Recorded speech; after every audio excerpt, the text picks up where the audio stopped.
my sons. Oh man, it's such an honor.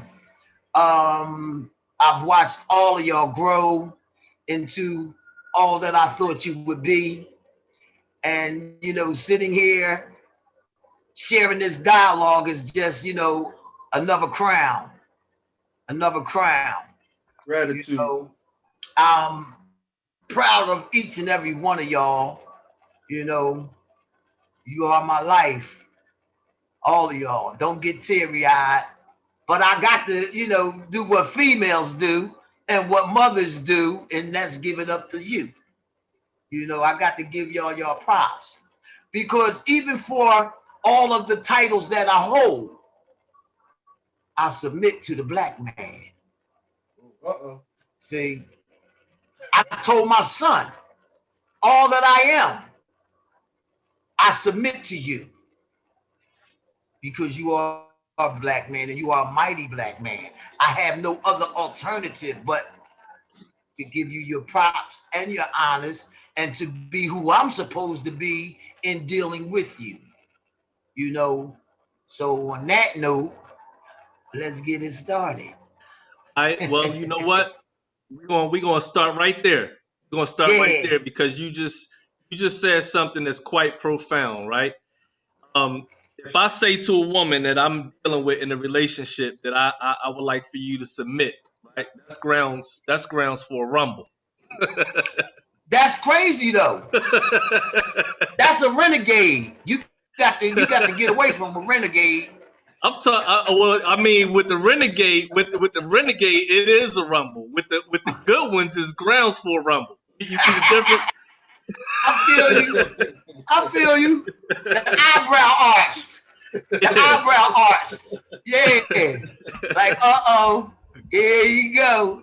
Yeah, Yeah, the Listen, I, let me just jump in real quick. Y'all gonna have to forgive me. I'm gonna have my smile gonna be this big all night, man. Yeah. the act of Kool-Aid. The Kool-Aid joint. That's what you can call me tonight. So yeah, but really, there are still sisters out here who do submit to the black man. I know a lot of people just really aren't aware of that, and some people don't believe that. But we're here. We're so here here. I'm gonna throw a curveball out there, and this will interest you as well, Mill. All right, so I respect the idea of the black woman submitting to the black man. Where do we stand in regards to the black man submitting to the black woman in return? Well, in my experience, I ain't even gonna say in my view. In my experience, black men is coming from all different kinds of dysfunctional situations, and a lot of them have never been taught how to deal or relate to a woman. I'm talking about a woman. I'm emphasizing that. And so a lot, especially younger men, initially they feel like they're gonna lose something if they submit to her, when in fact they're gaining. You know what I mean? They really gain, but you can't see that with that young energy and that young mentality. You thinking you like, oh, I'm gonna be missing something. That's where you at. That's where young men are at. That's where their energy is at. That's why young men are quick to fight because they feed. They can't help it. They can't help themselves. They gonna feed because they feel as though they have to prove, you know, they're right or wrong or whatever it is coming out of that conversation. But that's their energy. That's that young aggressive energy. A lot of black women don't understand that a man has to grow into his manhood. See, I had a whole real father. So I know that a man has to grow into his manhood and his maturity. And if he has been overstood by mighty black men, he'll be there. But if not, it could be all kinds of problems. Because women, first of all, black women is really in the way of their son's development. How you gonna get them out the way? I don't even know myself. They're turning out homosexuals. I'm talking about turning them out, sending them out. They run around with slippers on. And these is warriors. And they straight like on the Lizzo. Come on. But women have a lot to do with that. A lot. They're women prone. For instance, when I was growing up, you would not dare walk into my father's house and not speak. You on your way right back out that door. You ain't gonna come in there and just say, "Hi, Miss Tootie," like he's invisible or something. That ain't happening. But today, it's the norm. It's the norm. They walk right past all the men. How you doing, Miss Rainey? Like y'all ain't even sitting there. Whoa! Go back out. Try that one more time. And put your glasses on. Because there's men in here. You're going to speak to every last one of them. Right. They're not teaching that. They're not molding that. They're not making them understand that it is an absolute must that you greet your elder, first of all. They ain't getting none of that. You know? And it's so sad. We was just talking about it's snow out here. Kids don't even knock on your door and say, "Can I shovel your pavement?" They don't even do that no more. Because they too busy thinking they're your equal. They think they ain't got to. Come on with it. You know? But when you look at those things, you're looking at the state of Black America. You're looking at the state of Grace Ferry. This is the state that we now live in. Not even talking about all the other stuff that's going on. But just that alone, where your children are not even recognizing you, recognizing your status, honoring that, even respecting it. It's so sad. It's wild. It's wild. We were having a discussion about the children being out of school. Hit me like a sudden slap. A lot of these children are now locked in with their predator. What? Yeah. You want me to say that again for the ones in the back? Yeah. That's something to think about. School was their escape route. Wow. School was their escape route. School was where they could get a meal. At least one. You know what I mean? School was where they were unhindered, undefiled. That's the word. They were undefiled in school. But now school ain't open. And he's on the couch. Wow. That's the state we live in. That's the state we live in today. That one knocked me over. Woo! That's powerful. That's powerful. That makes me think, I don't know where I came across this bit of information, but it was talking about how many young Black women, or children, I'm sorry, not women, but it was talking about female children that have actually been molested. 1 out of 5. And most of that molestation, you know what? Ironically, I was just listening to Umar Johnson, man, believe it or not. And that's what he was saying, right. In terms of the whole gay agenda being morphed in with the Black agenda. What was the topic? Right. But he was saying that the statistics show that most of the molestation comes from somebody that you know. Yeah. You know what I mean? Somebody that you know, somebody that's real close to you. Trusted. Right. Not to jump completely off of that topic, but first of all, I don't know if you ever met Miss Irene. Is this your first encounter? We've met in passing years ago, over 20 years ago. I figured as much because you've been around me too much. So let's make it let's just make it formal again. Okay. Elanaj, the Queen Mother, the J, I call her, Irene Russell. She's responsible for a good portion of my upbringing. You know what I mean? She's responsible for a good portion of Feek's upbringing. You know, without going into a whole lot of detail, you know, it's an honor and a privilege to have you here first and foremost. You know what I mean? And you know, she just also happens to be my man's godmother. So you know, this is like super magnanimous for me, bro. You know what I mean? You know, and just from the perspective alone that we're gonna be blessed here with tonight, be prepared to be treated. You know what I mean? Be prepared to be treated. I guess we. So, but I want to answer your question too, bro. There's nothing Yeah. wrong with a man submitting to his woman or a woman, period. We submit to women from the time we hit because we come through them. We owe them that. And that submit is not anything but an act of strength. Right. You understand what I'm saying to you? You know, for me, I think the roles have just kind of been reversed for whatever reason. You know what I mean? And you know, women have become super strong. You know what I mean? You talked about this several times, man. You know, they have to. I feel as though they need to relinquish some of that power and restore it back to who can provide and protect for them. You know what I mean? You don't have to be over the man. You know what I mean? Because what happens is, or what has happened, I should say, is it's kind of feminized men a little bit, or maybe a Mhm. lot.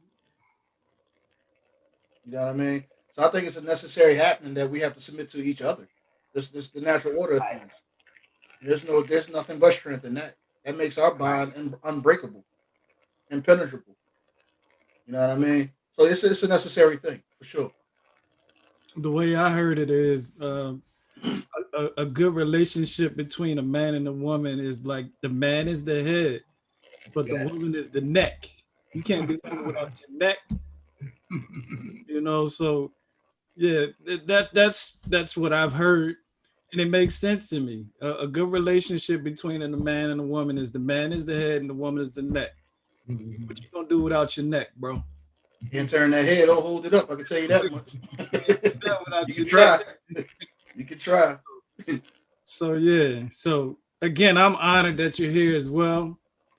I've been looking forward to talking to you because you bring so much wisdom to us. And now you started off talking about Grace Ferry and the state that it's in now.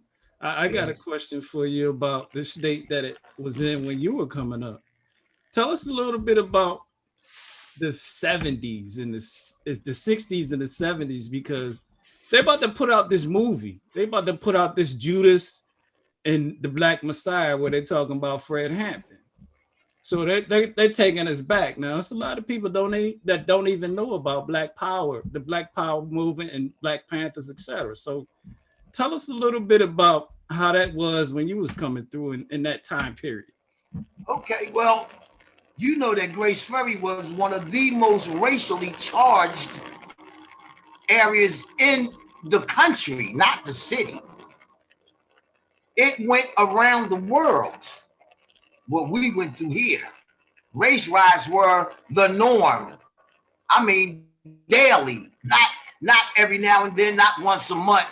It was a rumble all the time. Just to get from here to 28th Street, you had to rumble. Yeah. You know, it was so. See, I got six brothers and a father, so I'm familiar with the rumble. Because anytime one of them was running in, yo, they almost got me, or yo, they got me. You know, it was going down all the time.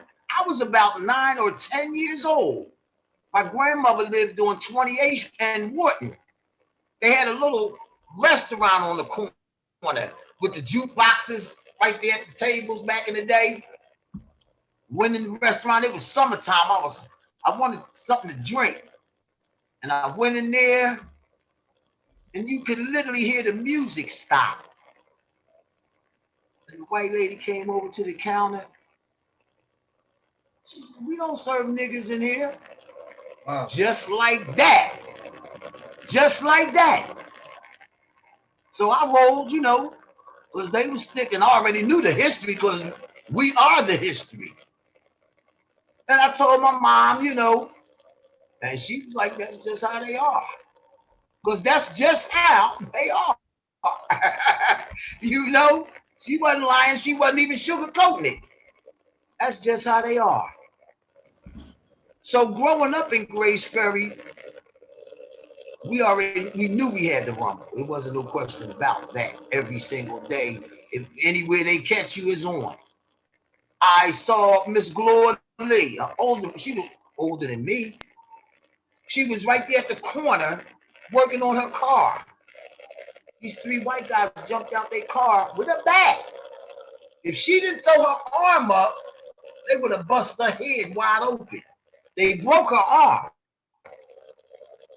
But see, back then we was a nation. They called us Mau Mau. Let me pause you for a second, Miss Irene. We getting some interference from some type of background noise. Is it a TV on or something in the background? My TV is on, but it's really low. But I can definitely turn it muted. Where's the remote? 1 second. Okay. Yeah, so I can speak to that, man. I don't know if I know Mill knows it, but I don't know if anybody on here knows about my experience with what Queen Mother was talking about. I was on the 29. I was on the 29 coming down right in the middle of the war. I was stuck on the bus. Yeah. And I never forget that. I never forget that because as you were saying, it was consistent. It was consistent interaction and it was violent. Yes, it was. It was violent. I mean, we rumbled, like you said, and it got really hot. That day was memorable because, like you said, it was broadcast around the country. And they was at a point where they really wanted to do something. So they was out in the streets and we was on the bus. They wouldn't let them on the bus. So I remember that. And it's something you never forget. If you remember, it got to the point where busloads of police were brought here daily. Yes. Busloads. And they get right off the bus and start smashing us. Yeah. They ain't asked who started. They ain't asked nobody nothing. No. They came to protect them. Yeah. That was their whole thing for being there. And it was like, we just had to deal with that. But my brothers was gladiators. Straight up gladiators. Like that. Thing, you couldn't come through Grace Ferry back then without heart. You had to have heart. Better. So it was like that in the 60s and 70s during that movement period? Oh, yeah. So, it was 1968. I think that's the year you were born.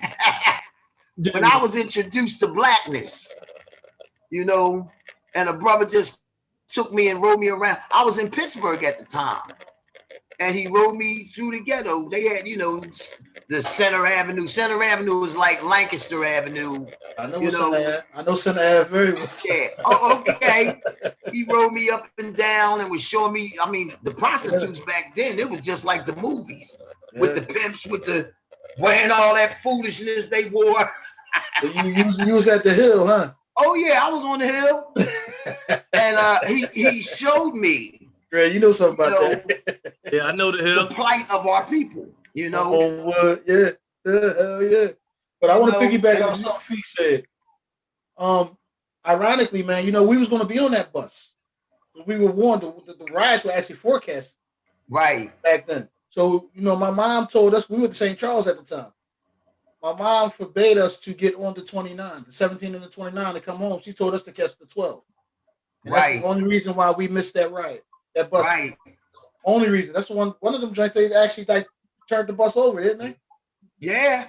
on the side. Remember, they used to take the thing off the back Pull that so off. the trolley wouldn't run. So it couldn't go nowhere.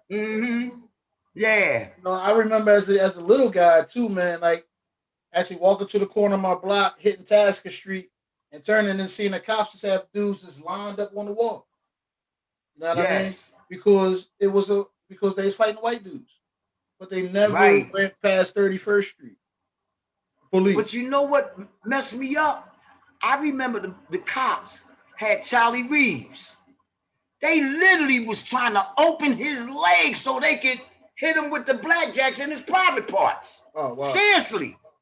And he was balled up. He wasn't letting them get there, but they was literally actually trying to destroy his manhood. Well, that gives me a whole nother That's how deep it was. That gives me a whole nother perspective on why he is the way he is. Yeah, that gives me a whole nother perspective on that. Oh yeah, because you know Charlie ain't care. Yeah, that's crazy right there. So yeah, man, it was deep. So how was it raising children back then? I mean, I mean, we came up in that. So how was it for parents raising their children in this environment? I can sum that up in a quote from, I think it's oh Lord, he was a writer back in the day. Anyway, his book started with a sentence. A lot of feedback, but go ahead, I'm listening. It was the best of times, it was the worst of times. You know, and it really was. It was the best of times. It was the best time in my life, but it was the worst of times. Me and Smiley was at a party up in Germantown, and so we met this sister. So we was telling her where we were from. So she was like, "Wow, ain't that where they used to have all the race riots and stuff at, and this and that and this and that?" So Smiley was telling her, you know, but every now and then he'd stop and say, "The best time of my life." So she kept saying, "Well, how can you say that? You know, why can you say that it's the best time of your life and you telling me all these horrors?" He was like, "Because you ain't see the other side." See, we was solidarity, right? The solidarity. We was a nation. Yeah. Mal nation. And we was thick. Oh, it was a whole lot of us. And everybody. See, that's one thing I loved, because we had courage. We was the generation that was not having it. See, so even Malcolm X said, "I ain't gonna start nothing, but if you bring it, I'm gonna meet you halfway." See, I ain't Martin. So y'all literally called yourself the Mau Nation? Still call ourselves. It's still on the wall. It's still on the wall in the park. You heard me? Some of us still call ourselves Mau, brother. So, I'm trying to tell you. So for our viewers, can you give our viewers a little bit of history of the Mau? Why you chose that name to Well, basically, we all grew up together, but we were so bonded. Grace Ferry is a community. Everybody's related, whether it's by biologically or just by the way we grew up. All of us are related. We all the way to the day we die. We all gonna be like that. It ain't never gonna change. People leave here and move to all over the country, but when they want to touch base with home, they come right to the park because they know they're gonna see everybody, and everybody's there, and they reconnect with the neighborhood like they never even left. That's the bond. Our parents had a bond, and they gifted us with that, because their closeness is what made us close. We all went down together. You ain't fighting my brother. I remember these boys came over the park to jump my brother. You remember Jesse Mill? Yeah. My brother told him, "Line up. I'm gonna rumble every last one of y'all. I ain't stopping for water, air, nothing." And he meant that. You know? So because we had to have that heart. Go ahead. Okay. You know, I love Grace Ferry. I love everything about Grace Ferry. I have thanked God for borning me here. Because there's nowhere else in this world that I know like this place. It really isn't. Even me and Lois, raising our children. If one of us run low on food, everybody will come eat at the other one's house. That's how we did that. You know, that's how we did that. And ain't nobody was hungry. Right. I, for one, being raised that way, I still come crash Chris for grub. You know what I mean? That's right. And can still get one.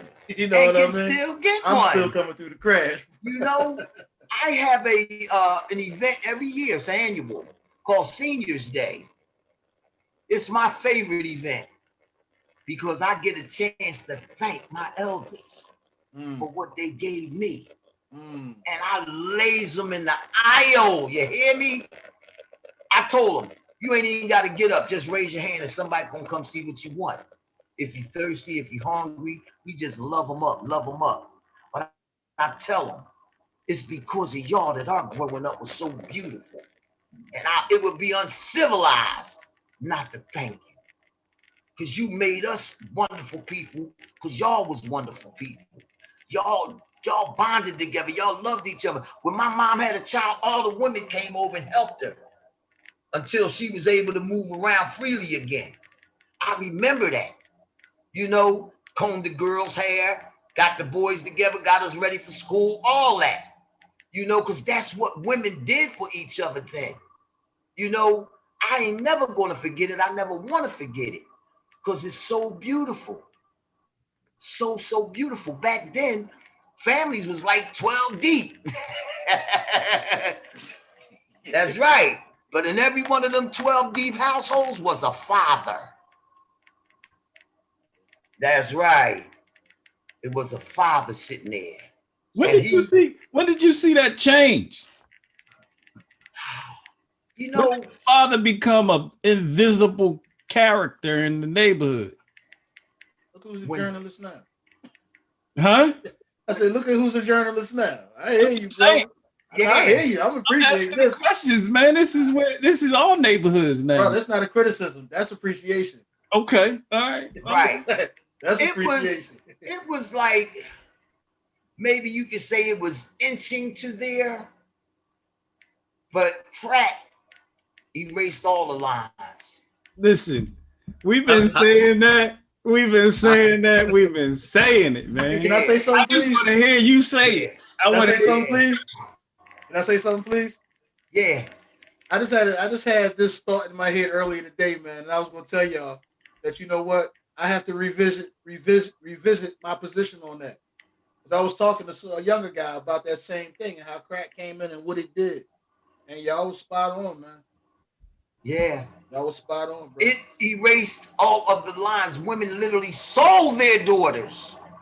Wow. I know people who were slaves in their own house. Wow. Let me tell you something. You know Stanley Singletary. Uh-huh. Stanley Singletary was made a slave in his own house. He said he laid in the bed and he looked at the ceiling and he said, God, save me or kill me. And the next day, the police bust the door down. All he seen was leather jackets. He said he looked up at them and said, what took you so long? He said, even though I knew I was going to jail, right, I knew this was over. I knew this was over. This was over. So those kinds of things, you know, a lot of people, I'm not really a religious person, but I do have a God in my life. And I know that faith is real. Faith is palpable. Faith moves mountains for real, for real. And when he asked the Lord to save him, he meant that in his heart, you know, and he called on him because he knew he would answer. And the very next day, it was over. Ended that. You know, black people we have been the most faithful people on the planet forever. You know, even being bamboozled. You know, it wasn't the trick that did it, it was the faith that did it. So as a man thinketh, so is he. For real. That part. That part. Yeah, yeah. See, if you Yeah, healthy and you live healthy, but mainly if you think healthy, you're gonna be healthy. For real. For real. But if you think sick and you live sick, you're gonna be sick. mm, For real. You know, we create our own heaven and hell. woo, Right here on the Elijah Muhammad said that. woo. I remember Louis Farrakhan had a record out. You make your own heaven and hell right here on earth. He was in the Nation of Islam at that time, young. He was see every Saturday, the brothers from the nation used to come to my house and talk to my dad. You know, and I used to sit in on them. And that's when a lot of black people just wasn't even ready. Muslims, Muslims, here come the Muslims. Oh my Lord. But they was dropping knowledge, you know, and I was appreciating even hearing it, even hearing it. So I got a question. Have you seen a shift in that consciousness? Are black people ready for that message now? There are some who are ready because see, with all that's going on right now, people are looking for any kind of savior.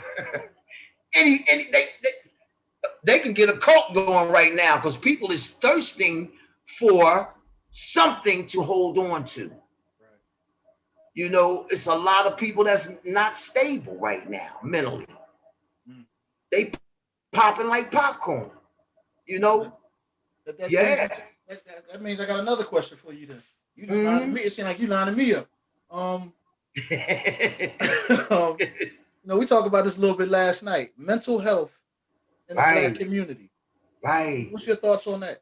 It's prevalent. It's prevalent. It's so pervasive, and it's just like it's there. Everybody knows it's there. Everybody sees it there. But nobody ain't saying nothing. They just letting them pop. Because once you add drugs in the mix, it pops. Okay? Yeah, as soon as you throw that in the mix, it's popping. For real. A lot of black men are exposed to acts of violence that they can't even process at an early age. And when that happens, arrested development happens, you know? And it's sad because it can go all kinds of ways. See, the mind is so awesome. The mind will create a whole nother personality just to protect you. The mind is awesome. It'll invent multiple personalities if need be, just to protect you. Oh my goodness.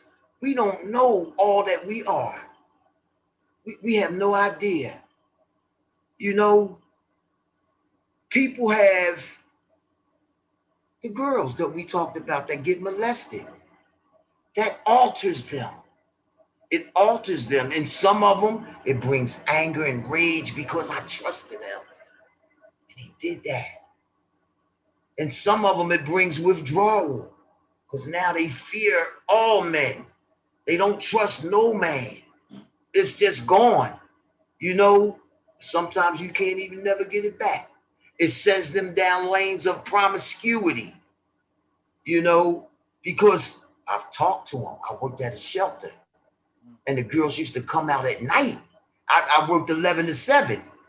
They came out at night. They would ask permission to come on my floor to talk to me, tell me things they would never tell they social work and all that, because they didn't trust them.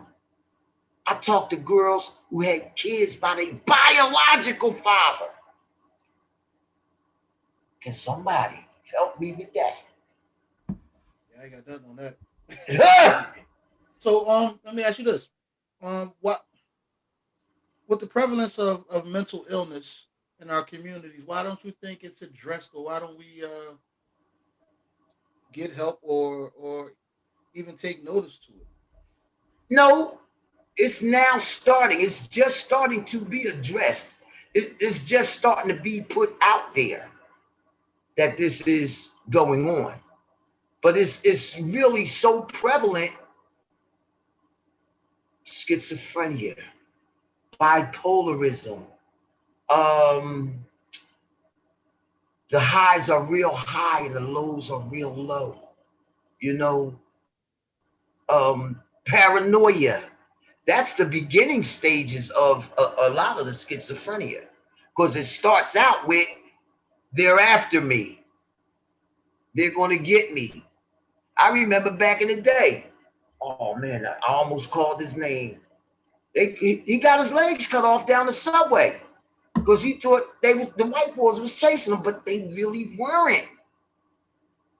Yeah, he lost his legs. You know, it's sad, but his reality was real. What he's perceived was real to him. You know, a guy told me when I was working at the shelter, like, they telling me to on Chestnut Street now. They telling him to walk out on Chestnut. I said, well, if you want to die and you do that, you going the right way.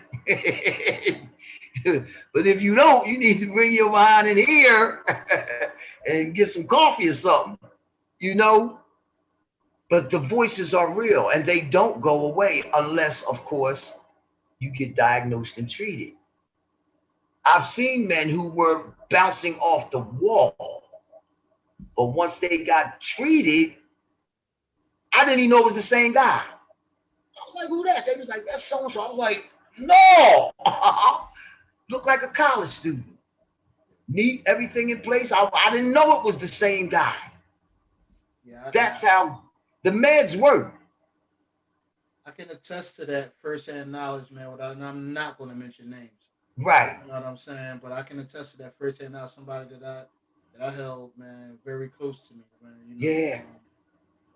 And some of the things that we talked about, you and I, and Yeah. he and I. Yeah. You know what I'm saying? Yeah. Testament to mental illness, and it really just blew my mind. To be honest Yeah. with you, Yeah. for that person to open up to me like that, you know what I'm saying? Because he was aware Yeah. that he had some issues Yeah. and some demons, like and to see that decline, man. To be honest with you, it broke me a little bit. Yeah. The dude was so powerful.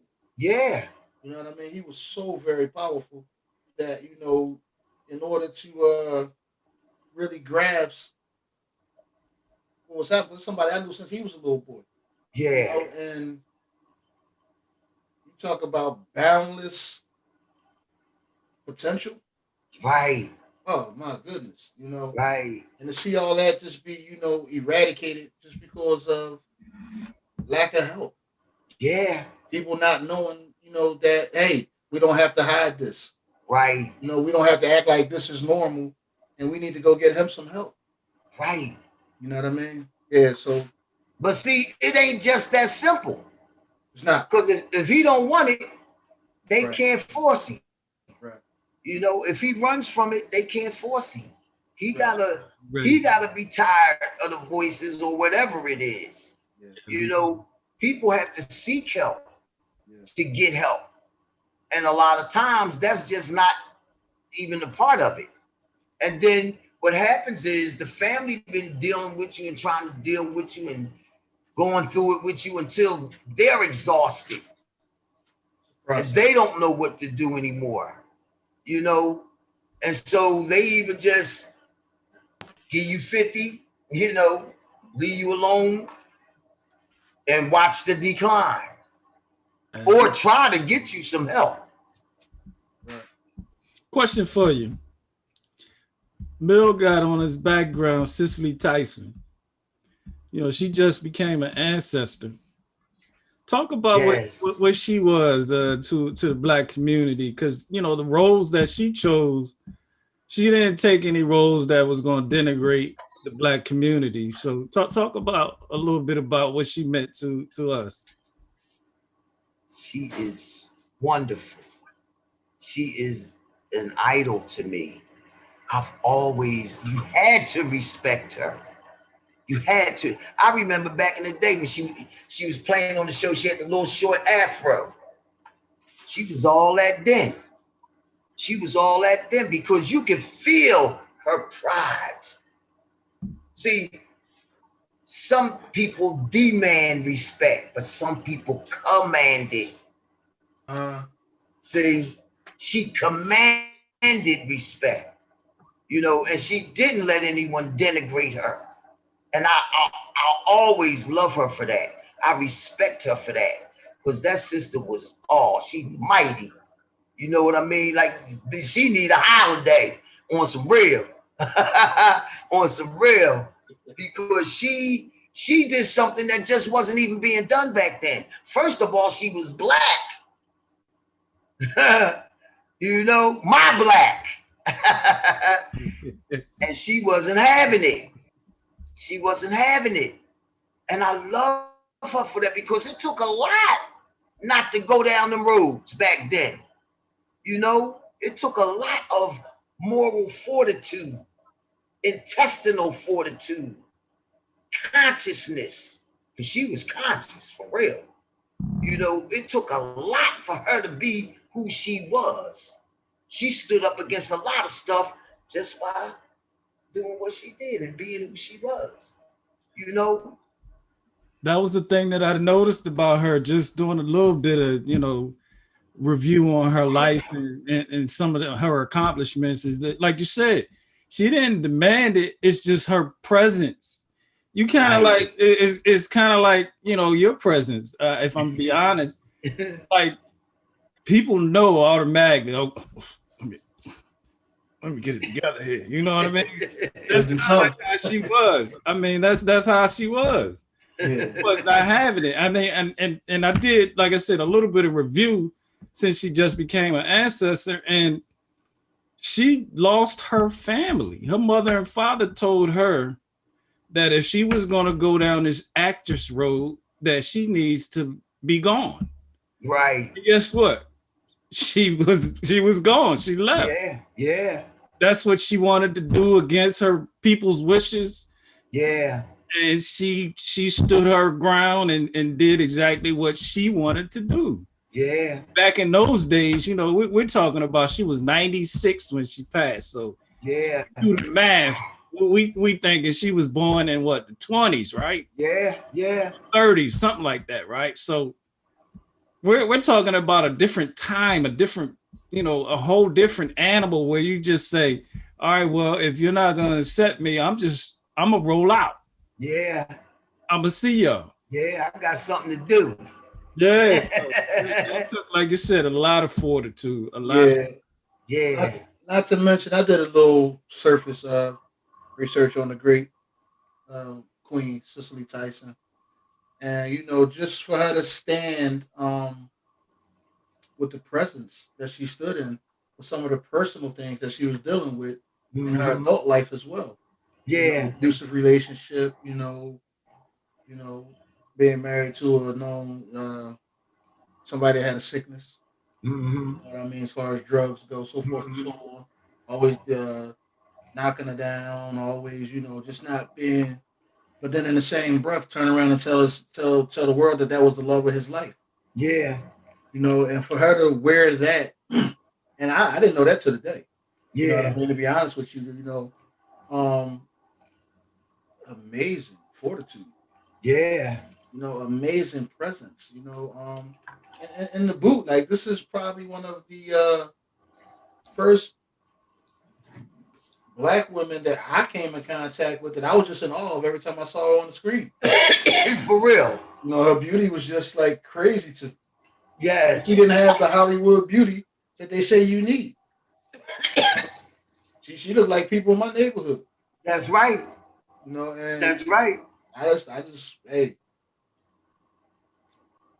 Yeah. I wanna go ahead. I wanna share something with you.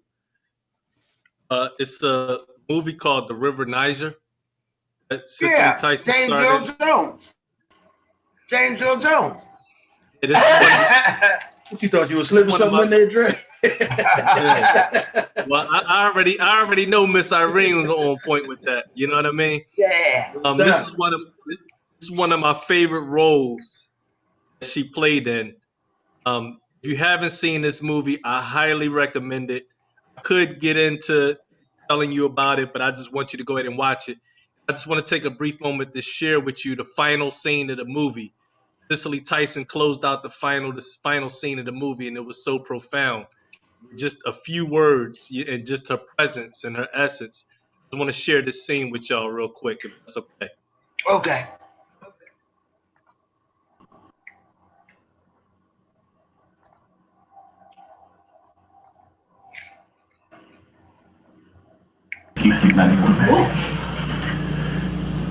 Wipe the handle off Mo's gun. Give it to me. I don't want nobody's prints on this thing. No. Johnny, you're bleeding. Mary, You're bleeding, huh?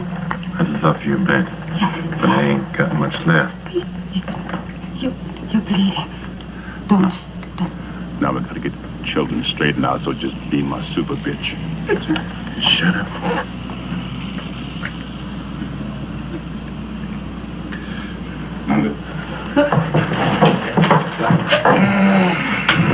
I am the real leader of the organization. You got that? I was with Skeeter when he got shot. And I fired the shot that hit the cop at the office building. And when it came back here, found out that Al was the Judas. We had a shootout.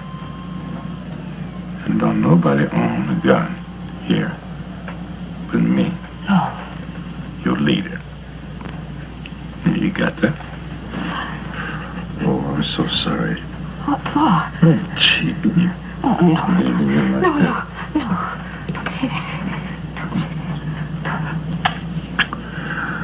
Don't suffer alone, honey. Just give it up and take my hand. Children will be all right now. Okay?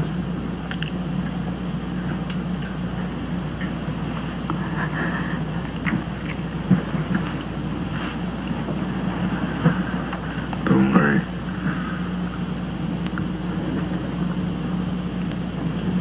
I don't feel nothing now. Johnny, listen. Listen to me, baby. Listen. Two battles for you. For the price of one, monkey cheese. Yeah, Chief?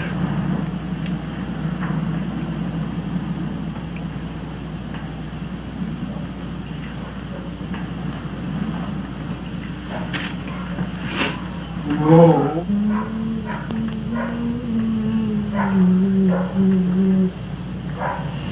Oh my God, oh my God. Shut up!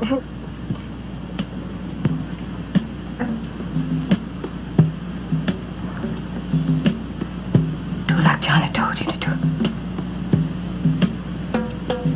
He ain't gonna die for nothing.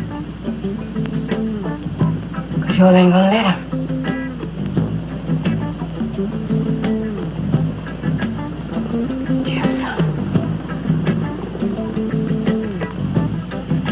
The door. Open it. And tell him to come on in. Tell him to come on in.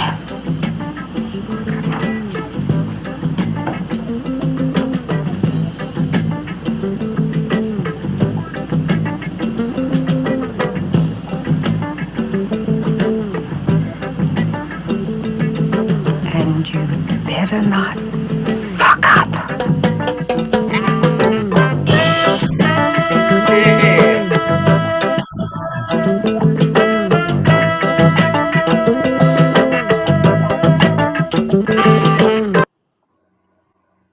Yeah. Yeah, I think my life should be a soundtrack from the 70s, man. Yeah. Yeah. Mine's is. It is. That was a hell of a transition. Yes. She went right into mode. She like channeled him. She channeled him. Yeah. You know what's crazy? Oh. That's the first time I heard Cicely Tyson curse in the movie. Real talk. That's the first time I've heard her curse in the movie, man. Yeah. That's crazy. Listen, she remind me of Portier. You know, they said in that classic scene where he smacked back that originally it wasn't wrote like that. He said, I ain't doing it. If I Right. hit him back, I ain't doing it. Right. Right. I read his autobiography. Sidney Poitier. He got one hell of a story too. I haven't awesome. read it yet. Awesome. I need to get to it though. And see, for him, it was a whole nother perspective because he wasn't born in America. Right. So his, right? You know, his formative years, and he was from like the Bahamas or the Jamaica or something like that. But he had a whole different culture that he came up in. And even when you read the book, when he first encountered racism, he was like, what? You know, because that did not exist where he came from. All right, I'm about to get deep on you. I'm about to get real deep on you. This is a good transition point because it's a problem that I've seen, but you just gave me a perspective that I want to explore. Mm-hmm. We're talking about his upbringing in the Caribbean, wherever it was at, St. Thomas or the Bahamas, right, or wherever. All right, let's talk about the immigrant Africans that are now coming into this space over here, this landmass. Yeah. They're coming from a same type of environment where, you know, they haven't faced this type of racism and they're amongst their own people. So when they come here, they're ready to roll. They're ready to roll. They don't care nothing about none of that stuff that happened in the past. Right. And they're ready to roll. So let's talk about that. When we see Sidney Poitier say that, listen, I don't have no time for this. If he smack me, I'm going to smack him back. And then I'm going to keep going. What's stopping us, non-immigrant blacks? That's what we are, right? We're non-immigrant blacks. Right. What's stopping us from rolling? We won't slap back. Rolling in which way? The right way. Progress. we simply will not smack back. That's a hell of a thing. Yeah, there you go. I like that. See, we're talking about the ones coming through now. The sad thing is, it wasn't put in them. You see how Cecily's children, they were already obedient to her because they were raised to be obedient to her. Her household was already in order. You see what I'm saying? But see, these households, I remember Ev saying, it's little wars going on in these houses. Really? Mighty. Yeah. Mighty. Yeah. You know, little wars in each and every house. That's chaos. You know, and chaos is not of God, for real. You know, is not. But I talk to I talk to men because I come from men. And I talk to a lot of young men and I try to tell them, you can't move into that woman's house. You setting yourself up for the green trash bag. It's a setup. It's a setup. You can't go in her kingdom and rule. You cannot go in her kingdom and rule.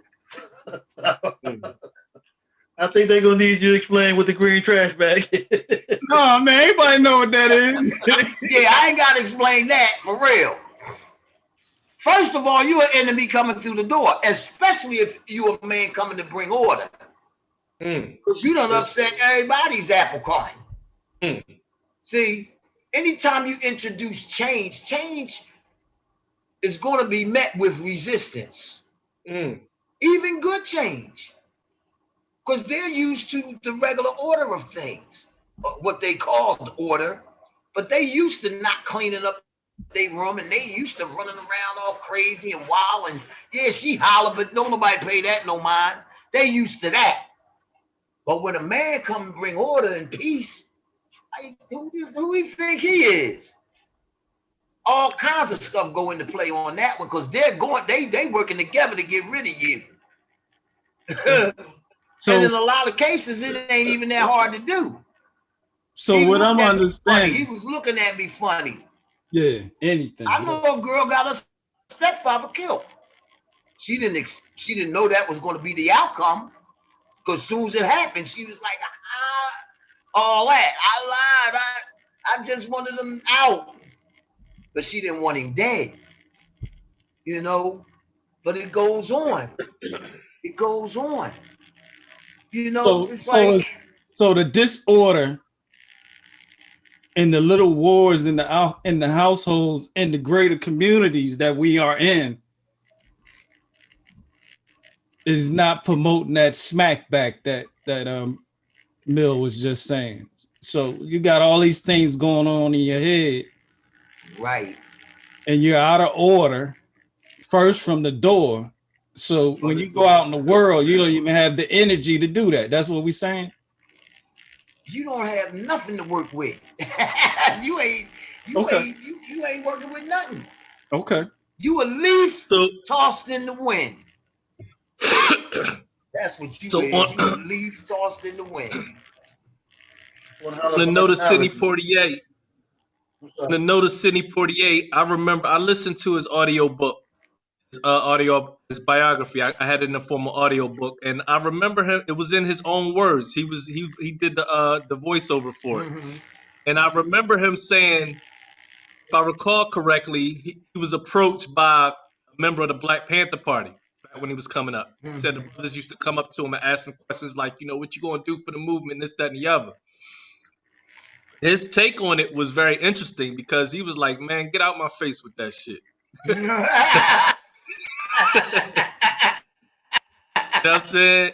He just looked at it like, you know what I'm saying, like they was blowing smoke. He's like, yo, if you really want to make change out here, work, start a business, you know what I'm saying, right. Do something to produce change rather than just handing out flyers and tell me what I should or shouldn't be doing or what I'm not doing. You know what I'm saying? Like, he didn't sound like he was very much in agreement with that particular approach. And then he already had a plan. Right. He already had a plan. And he already had a path to that plan. See, it's a difference. It's a difference when you got that and when you ain't got that. You know? I see now. Yeah. You know, it's like, why do you think in war the average age is 19 for a soldier? See, because all they got is that energy. Somebody else got to direct that energy. You know what I mean? Somebody else got to push that energy in a certain direction in order for them to get to where they're going. A whole lot of brothers, you know yourself, the discipline of the military saved their lives. Saved their lives. We talked about that on the show. Yeah. Not in depth, but we talked about paramilitary disciplines and how it can be helpful in our community. We didn't really get too deep into it, but I'm a firm believer, and we said it on a show. We had the brother Avu on. Yeah. We was just talking about how it may not be the whole community that needs to have a paramilitary mindset. Right. To protect our community, we better have some in the community. Somebody got to do it. Somebody got to do it, really. I was at the park and I saw the brothers walk up to the corner from the Nation of Islam. So they was looking over at the park and I could see that they was like trying to figure out should they enter. Well, I ran over to them. I ran over there. I was like, Assalamu alaikum. I said, listen, everybody in this community is not a Christian. I said, and if you could save any one of them by any means necessary, Shamo. Because there's people that need to hear that word. There's people that you can spin them around and change their life if they hear that word. You know, a lot of young black people, they need to hear that word. I took about 10 kids to see Louis Farrakhan speak, and I asked brothers to sponsor them. Every last child got sponsored. But the discussion that we had afterwards, they was in awe of him. One thing about him, I ain't never heard him lie. I ain't never even heard him say something that I had to question, you know, because he giving it up factual, truthful, and it's real. It's real. And see, young black people, see, a lot of times people might think they stupid, but they're not stupid. They're looking, they're yearning for somebody to spark them. Just like when that brother rode me through the ghetto and pointed out why those prostitutes were out there and why those gay guys was out there. And he gave me the whole lowdown on the black community. But it woke me up. It woke me up. And once you get woke up, you thirsty. You want some more. You want some more of that. You coming for some more. The day after that brother met me, I had a fro. I was erect in order. When he see me, because look, my hair was dyed, you know, the whole 9 yards, all that. Dyed, fried, and all that, right? The next day, I had a fro, the Nero collar. What? I was MGT. I was MGT the next day because I heard that. Yeah. I heard it. I think that's what really it is. To me. We need a word in the community. We need a word. Right. That's really what it is. Right. And speaking of the community, I want you to talk about. Oh, my bad. I'm sorry. You weren't finished. My bad. No, I'm saying young people will listen because they thirsty too. They want to hear that, but see, it's got to be believable. You know, you got to make it make sense to them, and they'll listen. They will listen. Absolutely. Yeah. I want you to talk about some of the great things you got going on in Grace Ferry. You're the queen mother of the community. You're King of Square president. Yes. You got a lot going on, and we were talking earlier. Why don't you share some of those plans with it? I mean, I'm in awe of what you got planned. So right. Well, for those who don't know, Stinger Square, it's a park. It's a 1 square block park in South Philadelphia, in the heart of South Philly. And it's been there. We just celebrated our 110th birthday. Stinger Square was established in, 1910. So I spent my whole life in the park, you know. Was you saying something? Oh, okay. Yeah, I spent my whole life growing up there under the trees and stuff, you know. It was beautiful. And I've always loved the park. It's just, how could you not? Anyway, in 2000, me, my brother, y'all familiar with Stinker and his wife, we came together and we prayed first. And we asked God to bless our endeavor because we wanted something better for Stinger Square. You know, we had a vision for Stinger Square, and we knew that better things could happen there. Sure, everybody already loved the park. That's where everybody chilled at for generations. That's already established. But we knew it could be more than that. You know, so we set out to do that. And we started off, I was giving live concerts, attracting the whole community, not just one segment of the community. And of course, I started up my annual events, you know, Seniors Day, the memorial. We have a memorial where we honor all of those who have gone on, but we do it in a way that's so awesome. I had a woman from the New York Times, because they was doing an article on our relationship to the refinery. And so she came to my memorial, and I'm telling you, her whole squad was in tears. Because I got obituaries going all the way around the walls of the building of all of those from Grace Ferry that have gone on. But I could stand there and show them which one died of cancer, which one died of this, which one died of that. See, from the refineries, pollution, environmental racism on our community. You know, yeah. Oh, yeah. Absolutely. You know, and she, hey! That's what I was saying. What's up to? Yeah.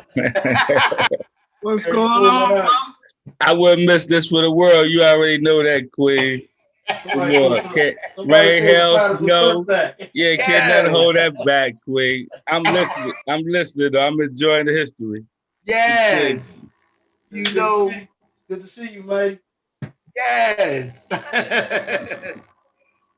So, you know, when we did come together, we started lobbying to get funding, you know, and we started getting little grants and things like that. And so we started to do more. And so they had, of course, the old Grace Ferry Old Timers reunion. We re-energized that and brought that back up. We just attract people. We attract people. We attract all ethnicities. We attract all religious denominations. It's something about that place that draws people to it. Let me go ahead and answer. Let me answer that something. That something is you. Well, it's more than just me. You and your efforts. I'm gonna tell you why I say that. I had a white guy come to the park one day, and he was standing there, and he was just looking and observing and this and that, and I was standing there. And then he looked up at me and he said, "It just feels good here." See what I'm saying? You can feel the love. You can feel the bonding. You can feel the essence of what has always been there. Because it's in the air. It's in the trees. You know what I mean? It's like the trees know me. They know me. They know my name. I climbed them all with my brothers. You know? And it's a place where you feel that. I had white people come from the Northeast down here to my oldies night. Oldies night. Hundreds of people in the park from all over the city, even out of town. And in the 20 years that I've been there, no violence. I'm talking about zero, not a nilch. None. Not even a fair one. What? In Philadelphia? 499 homicides on December the 31st. It wasn't even over yet, and they had 499. That is something that I am truly proud of, because I know that for that to happen, respect had to be in play. For that to happen, they had to hold that place in a high esteem. I seen two guys run into each other who was beefing. And the boy said to the other boy, "You better be glad you in this park." But that told me something. They respect that park. Seniors in their 90s come there and they sit and they watch the young people dance, and they're not afraid. They're comfortable because they know ain't nothing gonna happen to them in there. It's a safe haven. It's a safe haven. I tell the young boys, you leave your beef at the corner when you come here home. We ain't doing that. But they respect that. You know, it amazes me how the young people will clean up after an event. You know, they don't mind pitching in because it's their park. It ain't my park. Everybody that goes to that park, they say our park. They have ownership of that place. So that's what I'm proud of. I'm proud to say I've been there 20 years with no violence. Can't nobody, no recreation center in this city say that. Seriously. Because they done killed them at 24th and Warden. They done killed them everywhere. 30th and Warden, they done killed them everywhere. It's a reason why it don't happen there. I wish I could patent it. For real. A lot of it's in your saying. What you say, the oasis. It's an oasis, and that's what I find it to Exactly. be. Stinger Square, an urban oasis. Absolutely. I think you might be patenting it now. Absolutely. And we really have realized that there. Yeah. I love it. In the spring of this year, they're going to rename 32nd and Reed, right where the park sits, Irene Russell Way. Oh, congrats. Okay. And I'm for that. I'm proud of that. Awesome. I'm really proud of that. Awesome. My grandson Denovian, oh Lord, he losing his mind. He like, Grandma, that's huge. I just lost mine. Yeah. They will be here. They will be here. What day is this again? I don't have the date yet, but as soon as I get it, I'm gonna let you know. It's gonna be in the spring. This year. Hopefully things will have opened up a little bit by then, with the social distancing and all of that there. Right. Hopefully we'll be able to have that gathering, in peace, of course. But I look forward to it. Just so I'm clear, that's the spring of this year. Yes. Dope. Well deserved. Yes. That might have been the dopest thing I heard all year. That's well deserved. That's well deserved. Well deserved. Yeah. I got something even doper for you. Yeah, go ahead with that. I'm presently in discussions. Huh? They gonna name something after me? No, I'm only messing. I'm presently in discussions with a few entities. Oh yeah, we had this conversation last night. The Hillco company, who brought the refinery, they are wanting to give back something to the community for all of the damage and the lives that have been lost to the refinery. So in doing that, Stinger Square came, to the top of their list. Mm-hmm. So I've already talked to the landscapers. So they're going to come with the greenery and landscape the park and make it even more beautiful. And we're trying to get a new building because our building is old. And we're going to get it. It just takes time and permits and this and all that there, red tape stuff. But also, they're going to fund my park patrol program ongoing, not just for a year. And see, that's necessary because programs need to run ongoing for kids to get something out of them. If you just went 1 year, like, okay, but if you go every year, because what we're doing with that program is teaching them to be the next stewards of the park. And in that, they learn everything about every life form that the park supports, all the insects, every bird, every caterpillar, all that. They learn all of that. Mm-hmm. And, the adults are learning right along. The adults is hyped because they have been to every session of Park Patrol. They've been to, they don't want to be left out of it, So I'm loving that. With the tissues. Yeah. Awesome. I'm loving that part about it. But also, I have a dream. And that's what I was waiting on. That's what I was waiting. I ain't even Martin Luther King. Patiently, right, Fee? I'm waiting for that dream. I know it's getting ready to drop. You see me being patient. In about 2005, may have been a year or two earlier than that, we had what they call the tour of the parks. So it was a bus full of us, and we went around to about 10 major parks in the city. So as we got to each park, the leader of that park was asked to express their dream for their park. So when it got to me, I said, I see a geosphere. They started laughing. But by the time I got finished, they wasn't laughing no more. So now I'm talking with the University of Pennsylvania's design and architect undergraduate class. It's like 53 of them. And a whole lot of these people already got some clap behind their names and what they do. So they asked me my vision. And I told them it's basically simple because y'all is into landscape and design and all that. So some things are really basic. Imagine a greenhouse. Now imagine it solar. Now imagine it with climate control. Put a dome on it. Solar.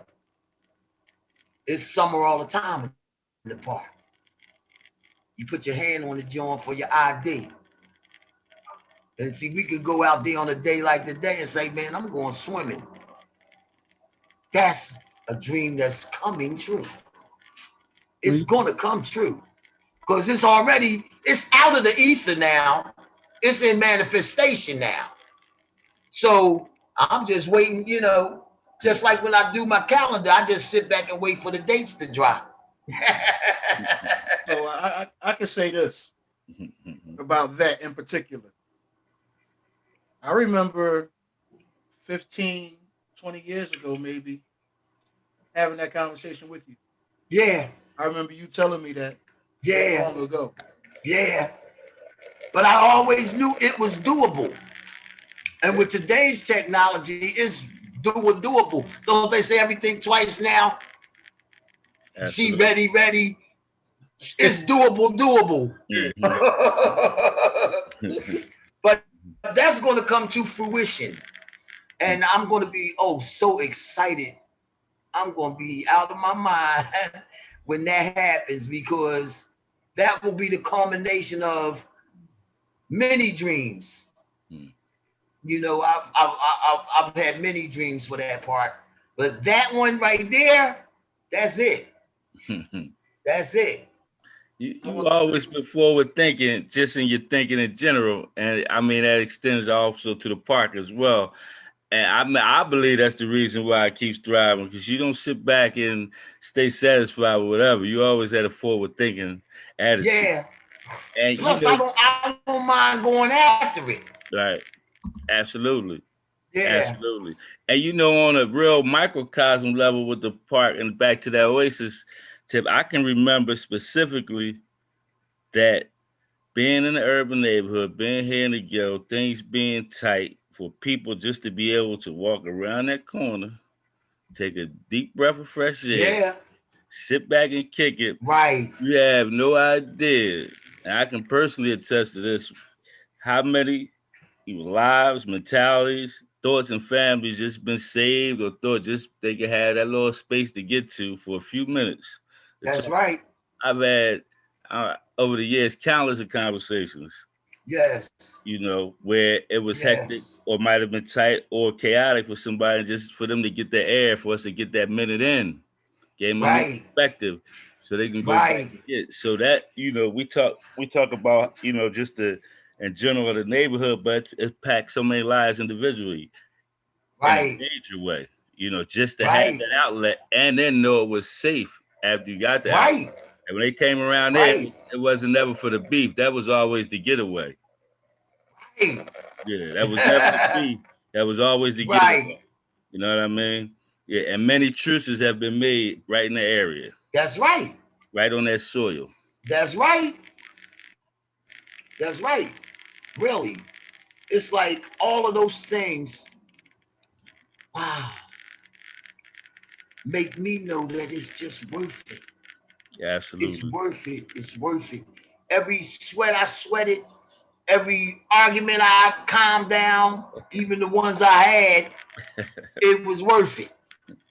It was worth it for this, And, I just wish that so many other people had that kind of love and that kind of drive and that kind of want for their community. Yeah. Yeah. Because it really does take a village. Yeah. It does. So, man, imagination. You know, imagination. You know, you can't beat that. Yeah, and that's why it's so important for all of the sweat and blood and the tears and that we keep our neighborhood, because Right. gentrification is coming. They're already knocking on doors and stuff. So They're already I don't want to asking the spend too question. much time on it. I'm just going to say Right. it's very important that your dream becomes a reality for the people Yeah. that you had the dream for. Right. That's profound. Right. Absolutely. That's pretty profound. Absolutely. Right. Absolutely. Yeah. Absolutely. Yeah. You know, and they're asking, how do we keep it Grace Ferry? That's a good question because that ain't the plan. Right. Absolutely. That ain't the plan. No. No. No, they coming. No. I know they coming for Stinger, but what they don't know is we ain't sweet. Absolutely. They gonna be sweet. It ain't gonna just be like that. You know, but we gotta be careful because I can remember when Stinger Square, you know the little scepter map when you get on the trolley and they got the schedule. Mm-hmm. So on the back of the schedule is little points of interest along that route. We wasn't on that map. Right. We're on it now. Right. We're on it now. It's signage now that'll point you down to the Schuylkill walkway and all that. Mm-hmm. And see, it'll be one for Stinger Square too. Absolutely. Yes. Yeah. It's so This very way. important. It's so very important that that's for us. Yes. Us. Well, see, in order for it to stay for us, we gotta keep bringing it. Yes. We gotta keep using it. Yes. We gotta keep coming to it. Yes. It's our park. Yes. We can't let nobody take it.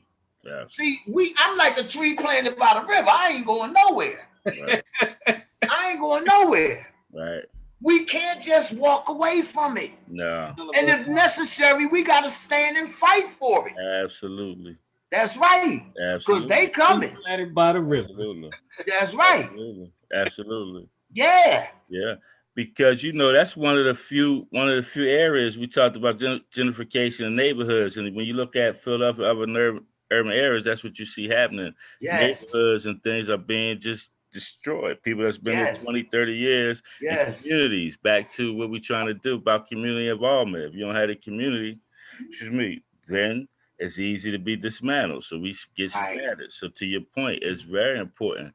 And listen, the good things are we being recognized. The other side of being recognized is that's when they try to come. So back to your point, you got to be bearing gifts, ready, willing to defend what you done created and built up. Right, because they come bearing gifts. Oh, always. We know. For real. That's the one to watch. Always. They always send in. Well, we had this discussion before. Like wolves don't send in the alpha, right? They send in the weakest wolf. That's right. Before it comes, so you gotta look for, like you said, somebody that smell different come down there. You know, peep them out a little bit. That's right. That's right. Now they look. They're cunning is the word. Yeah. Cunning. Yeah. Very cunning. Yeah. For real. Yeah, but back to your point, that's why we got to support it, because it has value. That's right. We got to recognize the value. Otherwise, it'll be like the guys of Egypt. Now they white. When you watch the movie, did you see it? Did you see that? It was yours. It was yours. Right. When it got to Hollywood, it was something else. Something. All right. Don't forget the English accents, mighty. Hey. Right. Stinger Square is already. It's already helping to sell real estate in this area. There you go. There you go. Square is already helping to sell real estate in based this on area. the foundation that the neighborhood and yourself set. That's right. I see him riding. I see him riding by. I see him walking and looking and taking pictures. Oh yeah. See, you got the 2 schools, 3 schools. You got the park. The park is the main attraction. Because they want to walk their dogs. Yes. See, we ain't no dog park either. Right. We're a people park. For real, we're a people park. How about that? I think that needs to be said. Yeah. Yeah. Elanaj, I told you she funny, man. I told you. No, seriously. Put your dog in the yard and scoop that shit up and, you know what I mean? All that. We want to walk hard. They did that down 24th Street. Now 24th Street, you don't even see black people no more. Nope. They gone. They got the tennis courts up. They walking the dogs all around, all everywhere, and all that now. I got news for them. When you see the dogs coming, something's amiss, huh? That little white girl with that dog, man. Hey, That's bro. right. They want that. Shit just got real. You know what I mean? They want that for real. I hope I don't offend anybody, but I'm gonna run through a couple pictures with my background of the reunion. Okay. I hope Okay. nobody get offended, man. You know what I mean? How you gonna get offended? I don't think nobody will. You know, but. Yeah. So, Miss Irene, I'm still pondering the fact that you named your organization after the Mau Mau Nation, and I just think that's pretty interesting. And I want to share a video real quick, just briefly talks about the history of the Mau Mau, because for you to adopt that name speaks volumes. No, we grew up carrying that name. Right. Yeah. Right. And that name speaks volumes. That name alone at one point sent chills to people's bodies at one point in history. Yeah. Just the name alone. Yeah. So I wanna briefly share a video that just talks about the history of the Mau Mau real quick. Okay.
So that video was very brief. The history of the Mau Mau is very extensive.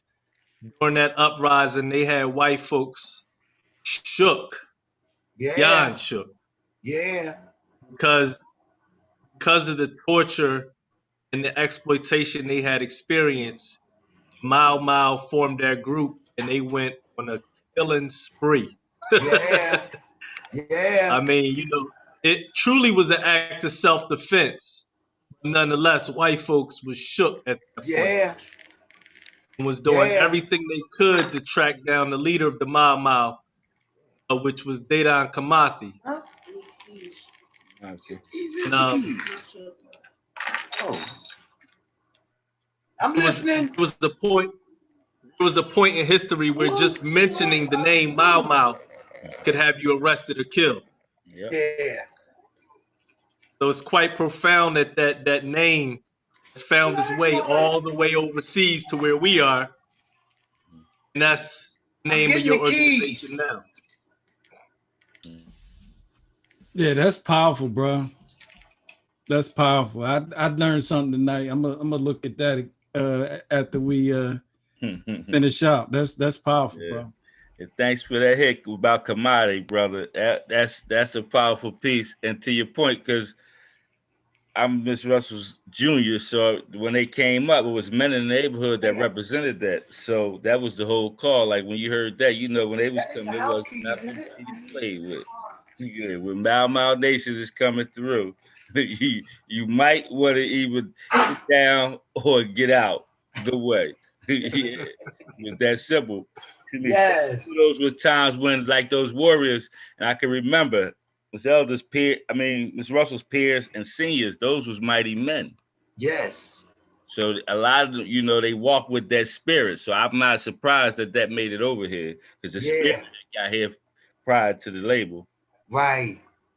Yeah, well, you Right. came in a little later, but she spoke to that. She absolutely spoke to the spirit of the community. Wow. And how powerful that was. And I know we talked a couple episodes ago where we was talking about how everybody had the special handshake in the neighborhood. I bet you that was the Mau right there.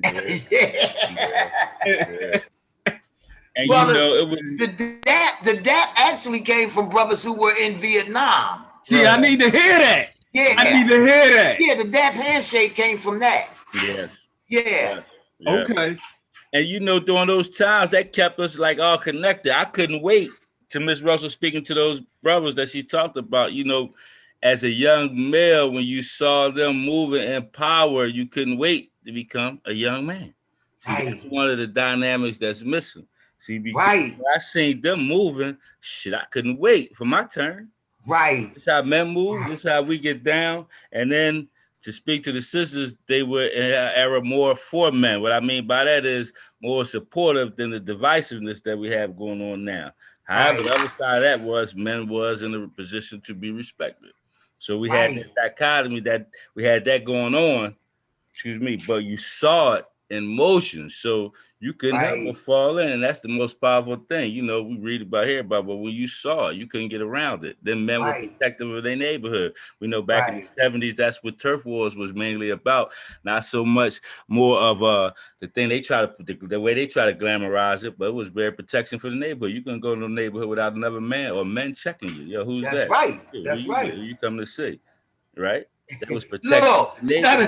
Look, Stutter said back in the day, right? This guy came down here to see me, right? Mm-hmm. So Stutter said, who you down here to see? So he was like, I came to see Irene, right? He said, you better name everybody in our fucking family. Yeah, you better get it right. You better not leave out one of them, right? Yeah, you better get it right. Crying. Get it right. Yeah. Yeah. You better name all the brothers and sisters.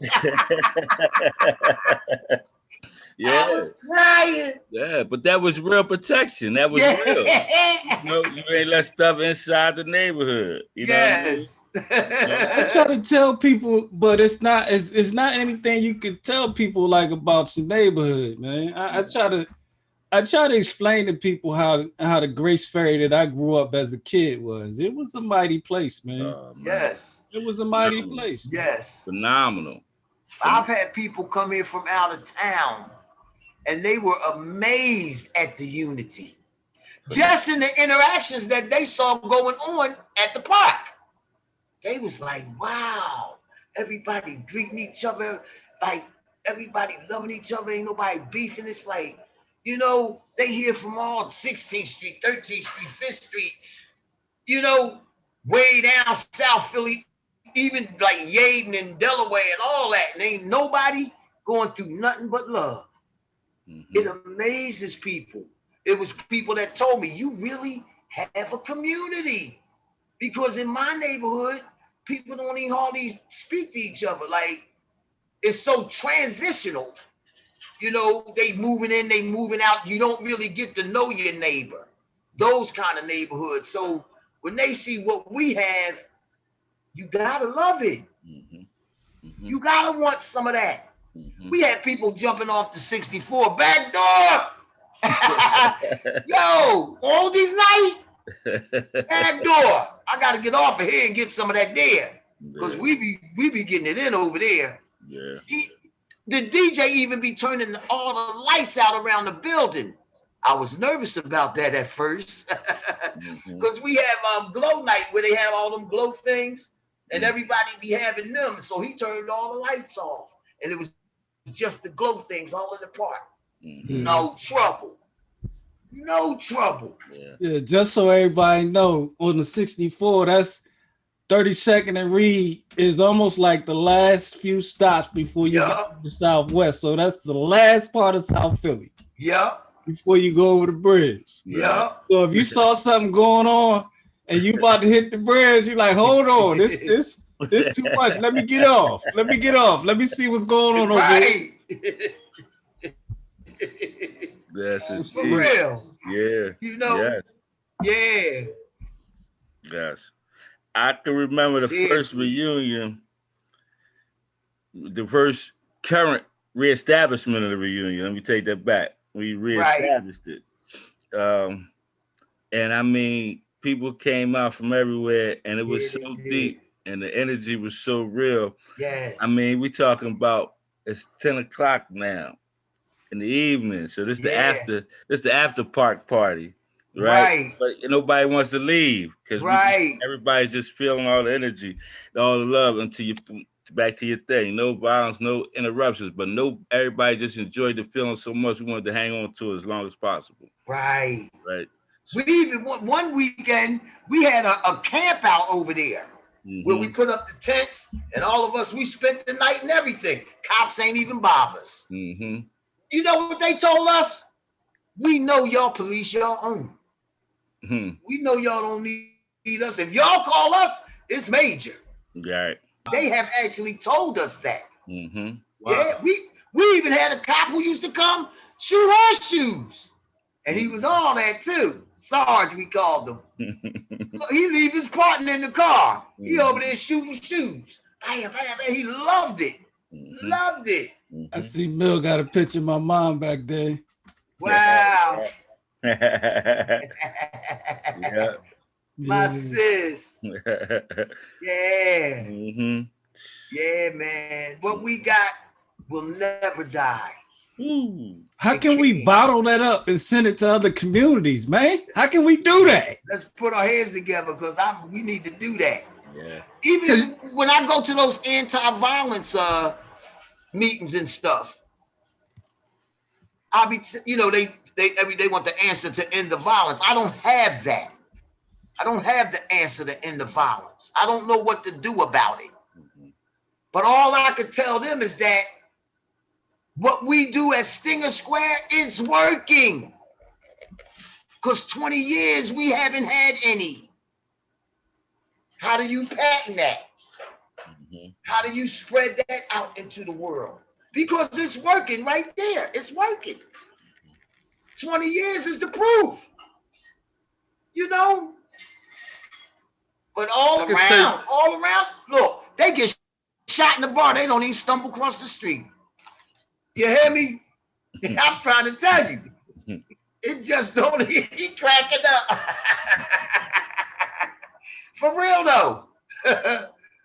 It's crazy. It's like a shield over us. There's something very significant about South Philadelphia that's different from other areas of Philadelphia. I grew up all over Philadelphia, North Philly, Southwest, West Philly. And, one of the things I think is different from South Philly that adds to that unity that you guys share is the fact that racial tension and being in close proximity to white communities, the Italian communities, even some of the poor whites, but mainly the ones that had to fight against, kind of created something amongst the community in South Philly where instead of fighting against each other as much, the focus became more defending one another and fighting against adversary directly. Similar to the spirit of the Mau Mau, like we just talked about. Whereas in North Philadelphia, we didn't have that directly. So a lot of that tension built up and it turned against each other. And growing up in West Philadelphia was a similar circumstance. One of the things that cooled off a lot of the fire in West Philadelphia that North Philadelphia didn't have, similar to South Philly, is the park. Except in West Philly, we had the whole neighborhood was the park. And so as kids, we grew up hiking in the park, cutting school in the park, basketball in the park, everything in the park. Right. So much negativity was curbed because we were able to go to the park as young people and just deal with a lot of that energy properly. Right. So I think one, having a natural environment that you can turn to, that's an alternative to what's maybe going on in your home or even in your own head, that plays a major role. I think one of the biggest key factors is being in such close proximity with the adversary. So much so that it's a constant reminder that we got to stick together. And that's something totally unique about South Philly. I was having a conversation with Avu about when I was in Job Corps. Job Corps was a very unique experience because I saw a little bit of everybody: North Philly, South Philly, West Philly, everybody, and then all other surrounding states, DC, Virginia. And one of the things I noticed about South Philly, every part of Philly had its own unique personality that was dominant. All of the characteristics were interchangeable, but each section had its dominant personalities. North Philly, the guys in North Philly, from North Philly and Job Corps, they was all about the hustle, all about the scam, all about the money, all about, you know what I mean? West Philly was all about the cockiness and the dress and the flow. You saw that reflected in the type of neighborhoods that they came out of. South Philly, one of the things that I observed about South Philly is South Philly was nice with them hands. True indeed. That's one of the things that stood out the most about South Philly. Like, for the most part, they ain't start no trouble with nobody else, right? They ain't start no trouble, but if you brought trouble, you was in for the surprise of your life, yo. Yep.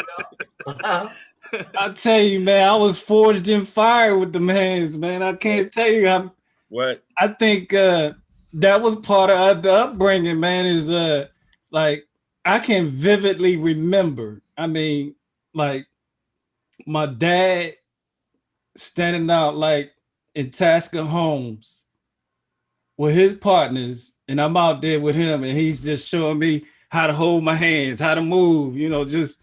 And then his partner would come in and show me something else. No, you got to do this.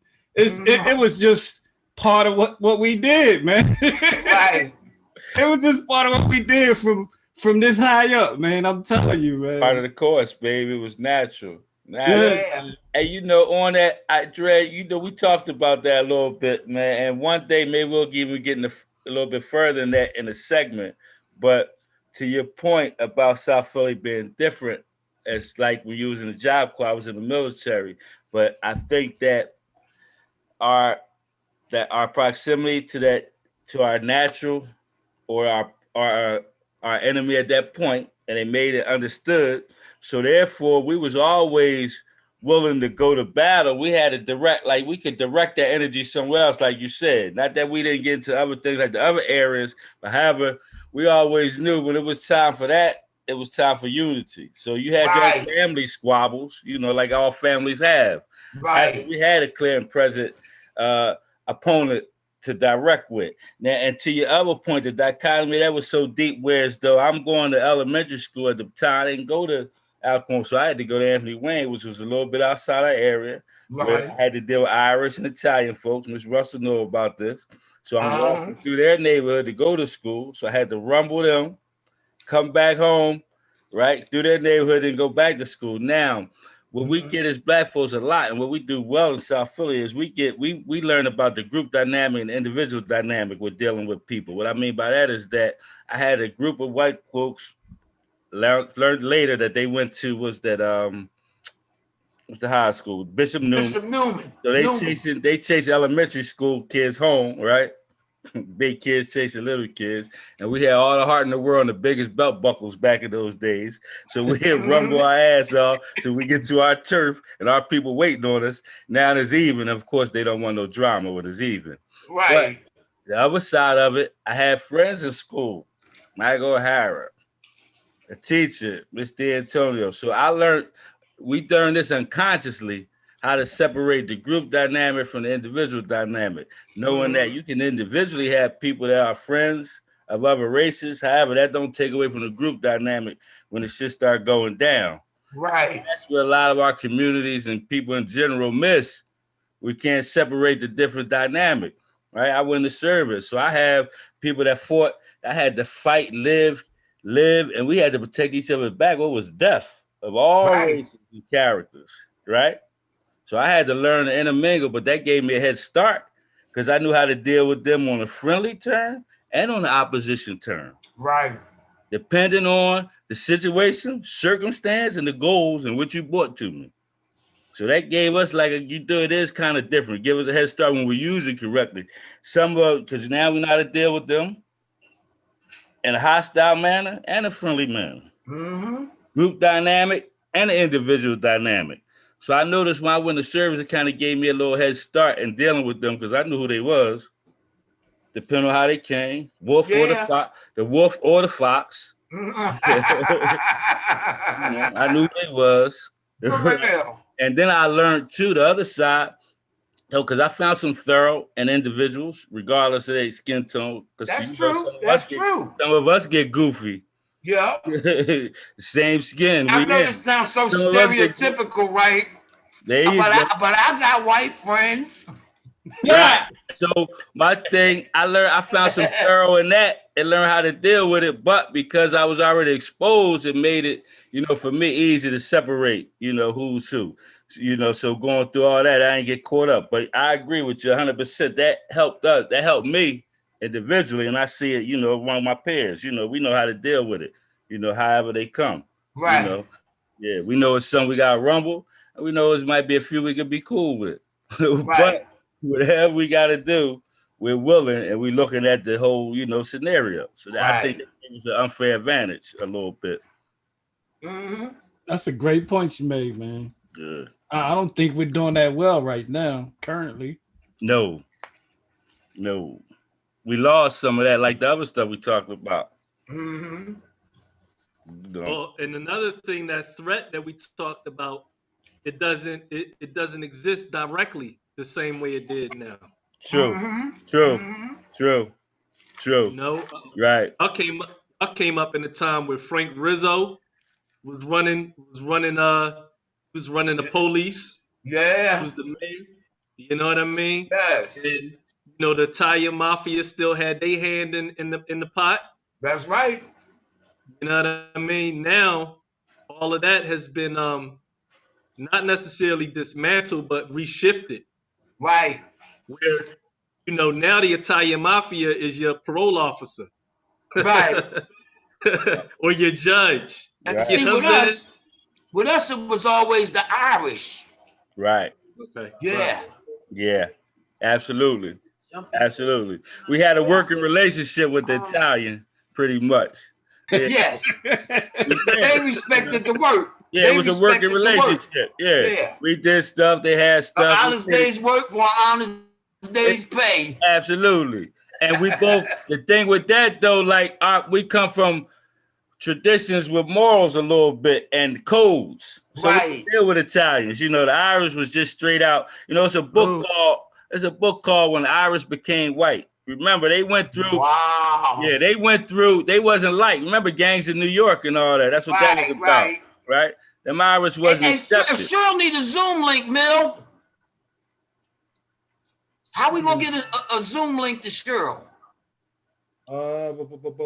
Just get me her email address. You mean right now? Yeah. Just get me her email address and I'll send it to her. Cheryl Russell 100 at Yahoo. Cheryl Russell, that's with an S. SHERYL Russell 100 at Yahoo. At Yahoo. Is that too much? All right. Okay, let me make sure I got the spelling right. SHERYL Russell. 100. Russell is RUSSELL. Yes. 100 at Yahoo. At Yahoo, yes. Okay, she'll have it in just a second. Yeah, we get ready to be popping. She over there with you? She over there with you, Rain? Oh, yeah. Wazama. What's up, man? That's my baby girl on there. Get on there. You better I dozed off and woke up to your message. Yeah, we heard. I see you heard us all over I there. hear is you, Abu, from upstairs. I'm like, oh, he in it. He being let up. I got to get on this joint. Oh, Yes. we got another treat for you too. Uh-oh. Where is it? Where they at? Wait, yeah. Say something, brother. Hey, what's going on, sis? Hey. Who that? Hey, I know, right? Let me get in this. Let me get my Zoom on. Yeah. Oh, I gotta be on the laptop, don't I? Nah, you you got on your phone? Oh, all right. I'm just a laptop person. I can't do it from my phone. She should have it. Let me know. Make sure she got it. Yeah, but I'm a person that I got to deal from my laptop. I can't do it from the phone. Yeah. I'm just not used to that. You know, I got to be on the laptop. Nothing wrong with that. let me get serious for a minute. I got something. I got all these serious questions, so I'm glad we brought a little levity in there. So yeah, I really appreciate all that as well, because I think you like one. You should take your show on the road sometime. You one of the funniest I've ever met. So here's a question for you. I've read something like in the 60s up in North Philly, they had a big riot. Tell me a little bit about that riot. Rizzo was in it. In North Philly. Yeah. It was huge. It ain't y'all made the papers across the world. Now, I saw that. It was a lot of devastation and everything. I'm not sure. I think what year was that? You say 60s? Yeah, it was in the 60s. That was North Philly? That was it might not have been North, but it was in Philly. It was definitely in Philly. I'm thinking Rain was that the one Rain where they was this when Rizzo was a young Gerard. Yeah, Gerard. They brought the National Guard. Right. Yeah, that was in the Tell 60s. me about that. Was Cecil B. Moore down at that one? Yeah, exactly. Y'all right Somebody put a all right. Oh, it was just hate. Okay. I took some clips of that on Facebook. I'm gonna go find them and I'll save them. Yeah, I was doing, like I said, I was doing some review and I saw that. And I was like, man, how was it like? What was it like back then, man? Yeah,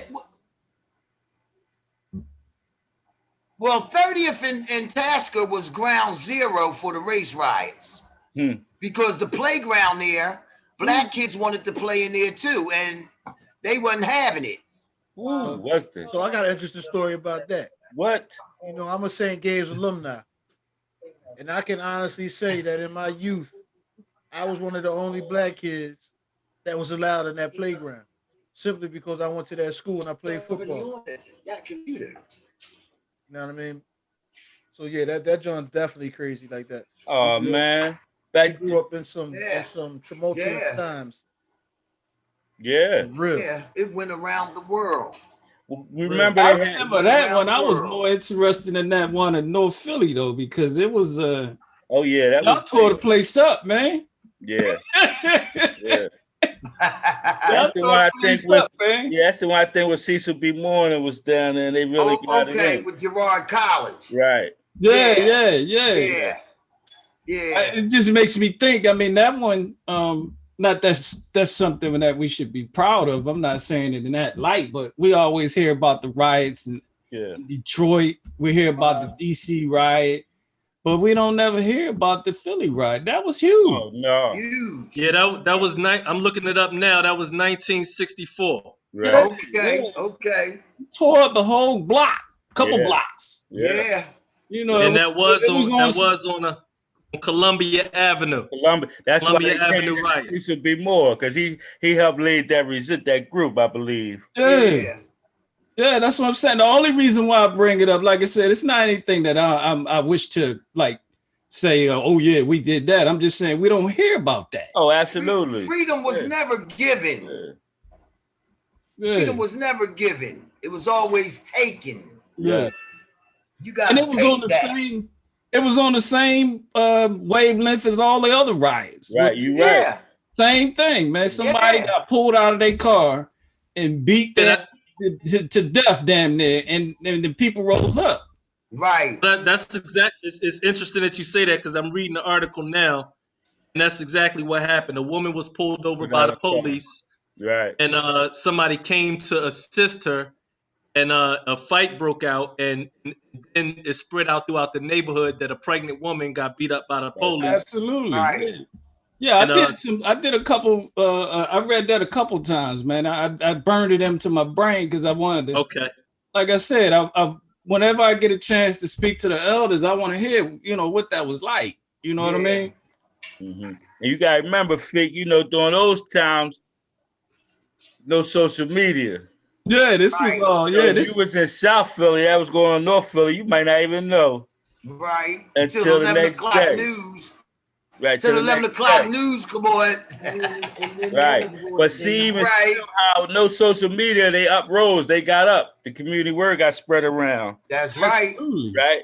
And they got right on that. Yeah. Absolutely. So I bring it up to say, like, I can't imagine back in those days George Floyd happening right in front of everybody like that. Oh That ain't no, going hell down. no. That ain't Hell going down no. back then. Hell For real. no. That spirit is gone, man. Where the hell is that Right. spirit at? Yeah. Yeah. So wow. So See, now on that note right there, I need to interject. Because of what happened to George Floyd They went there. and the movement that sprung up behind that, it really presents an opportunity for us. Because we got to take and ride that momentum of that Black Lives Matter movement. And it's some things we can get out of that. Because they want to reconcile and they want to make up for the damage that was done. The same thing the refinery is doing. So in doing that, that's like reparations. But we got to get them. Absolutely. Because right now, I was about to say that check ain't big enough.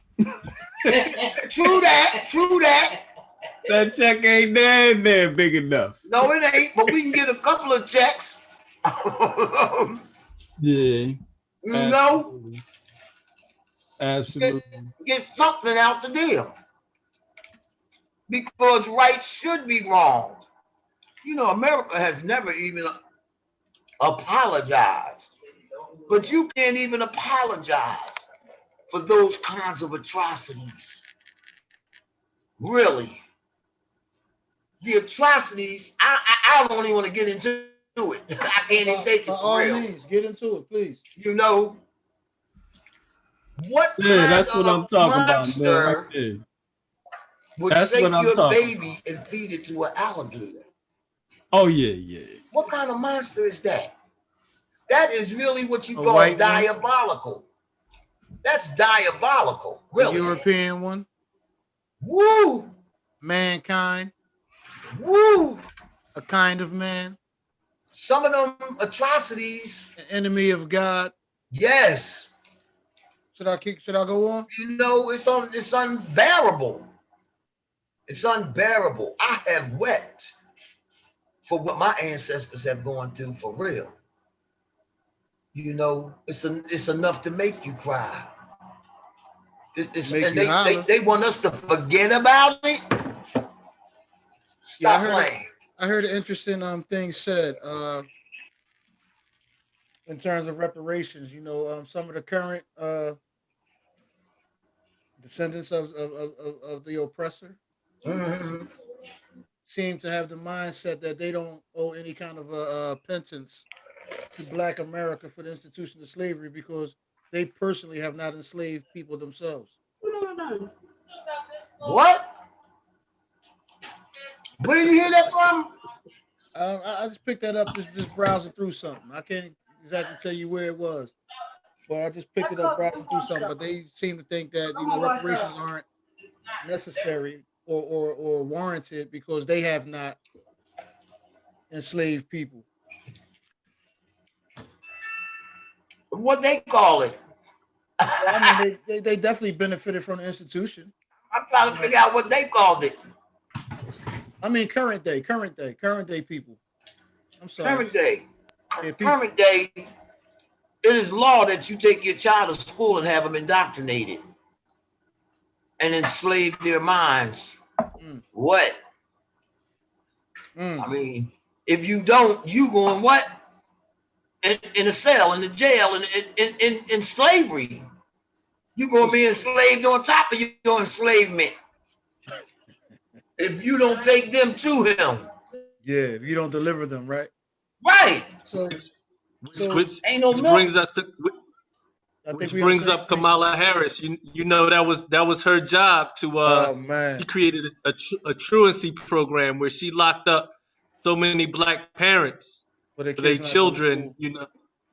Yeah, and I think it was even deeper than them just not going to school. It was just such a sensitive way that the law was worded and went about. Right. Just for the simplest things. You know what I mean? It wasn't just as simple as a child playing hooky and missing half the school year. It was the simplest things like, you know, a child could be sick or something like that. You know, just simple things that could easily be resolved. But back then, the truant officer came out to your house. They came to your house. What's up? He ain't been in here a couple days. What's up? That's truancy. You Kamala go to jail. Harris. Kamala Harris spearheaded a lot of that in terms of black parents going to prison unjustly. Their children missing school. And the irony of it is that now, irony of it is that now black women praise her as a savior figure. The same woman that showed a significant level of passion towards locking up their sons and daughters, she's now a savior figure in their eyes. What do you think about Kamala Harris and this whole election and the support that black people are showing for Biden and Kamala in this day and time? Well, you wasn't black if you ain't vote for Joe Biden.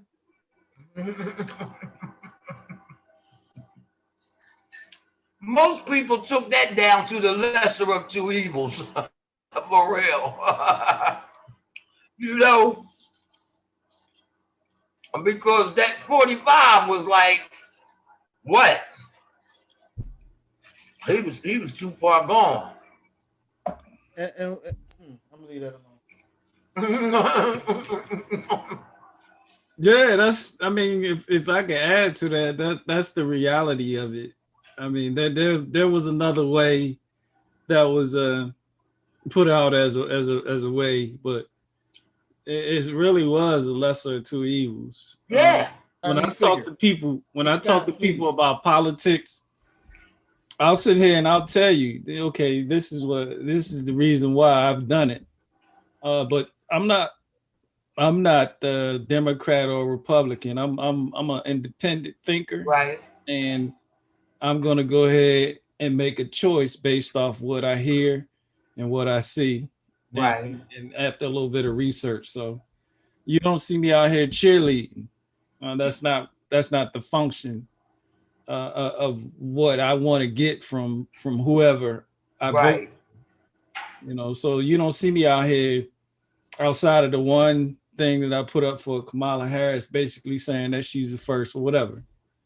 But you don't see me out here putting a lot of donkeys on my timeline or talking about that like that. So that's not something I wish to put out there. That's my personal opinion. Right. Just like religion is somebody's personal opinion or whatever they decide to do. And see, on that note, when we were coming up, my father made us watch our people being hosed down on the news and dog sicked on them for the right to vote. So my father said to us, when you turn 18, we are going to the polls. And I'm going to teach you how to vote. I'm going to show you how to vote. I'm going to go in the booth with you so you know how to vote, because they are not going to die in vain. So because of that, And seeing those images, and of course, my father, in his might, I've always voted. You know, I've always voted. That just was instilled in me. I don't agree with a whole lot of what's going on today. And many times I feel as though my vote doesn't count. And this stuff that just went on really made me feel it, you know. But in honor of my father, I'm going to do that. Yeah. Yeah. It's a funny thing. I said this to somebody, man. I thought it was funny. I said, I went when Hillary was running. I pulled the lever for her. I said, man, that was like after you voted, you felt sick. You know what I mean? I felt sick at that vote. I said, you know what? I don't even feel right doing this, but it was two evils. The same thing we just talked about. And see, even with that election, those good old boys would rather have Obama than to have a white woman as head of state. Absolutely. They was not having no woman as head of state. No, they wasn't having Hillary Clinton. They wasn't having no woman at that point. They wasn't not ready for a female head of state. Let's be clear. They weren't having Hillary Clinton. You say that, but it was about her being a woman too. No, I'll tell you what that was about. That was about the rest of the world not going to do business with white America anymore. That's why Barack Obama won the election, because he could soothe the other nations and they would do business. Let's not forget, you know, that all the stuff that happened in the 80s with Iran and all that kind of stuff. Who did they always send over to retrieve prisoners of war? They sent no white people. You know what I mean? Obama was the only one that could kind of quell that enough till they could still, that the other countries would still do commerce with America. Not to mention Obama single-handedly attempted to open the trade routes into Africa because of his lineage and his affiliation with that. Right. That was a whole different thing. You know what I mean? You know, having said that, you know, Hillary Clinton is a snake. She's an animal. You know, she would have been horrible for everybody. Right. Kamala Harris ain't too far after. Yeah, I ain't sending up no, you know, none of that, you know. Yeah. Milton's position that makes you feel like if you ain't do what he did, you cheerlead. Ain't nobody cheerlead. What I missed. You know, his position is so hard line. If you go against that position, it's almost like you become a cheerleader. It's not about that. It's really not about that, man. What I missed. It's about disseminating the truth. Yeah, he got some validity with that. What's the topic? I missed something. It's Hillary. Man, they shut me down last week, man. They was talking about Kamala, man. I was sitting there like this. This chick right here. Taking across the head, man. Oh, I'm bobbleheaded. So let me give you a little backdrop to this. Can I give y'all a little backdrop? Y'all hear me? Yeah, can I get y'all a little backdrop? This is a mosaic that somebody created of Kamala Harris. Oh yeah, on Facebook with a bunch of the dead people. No, a bunch of people that she locked up and kept in prison long past the time they should have been let out. Her in that California system, which is a prosecutor. Yeah. That's funny, boy. Can you go back to that mosaic? Can you put the camera back on that for a minute? See? Can you put the I want to see that again if possible. Can you see it? It's up now. Don't see it? It's behind you. It's like in the background. It's on Mills' background. Can you see Mills' background? Is it any way we can get a close-up of it? You on 7 Mills' background? Oh, she wanted the forefront. Yeah, she wanted like. I see you now. Now you're in the forefront. There go the picture. Yeah, there you go. But it's so you can't see it or something. Yeah. Yeah, he might have to just send you the actual picture so you can see it up close. Why don't you do this, bro? can Why don't you do yeah. this? Why don't you Google it and pull it up and screen share so everybody can see it? Let me see if I can do that. It's not hard to find. Yes, and it's not that I take such a hard line stance against her personally. You know what I mean? I take a hard line stance. Are you in the meeting? I don't see. Y'all see Cheryl on there? Nah, she got to turn the camera on. Yeah, tell her to put it on mute until she come in, though. Do you know how to do that? Yeah. Video. All right, there you go. We see her. Mubazama! I need to come see you. Oh wait, I'm waiting on you. I'm waiting on you. I'm waiting on you. We ain't gotta talk about that. I'm waiting on you. Okay. All right, I'm in.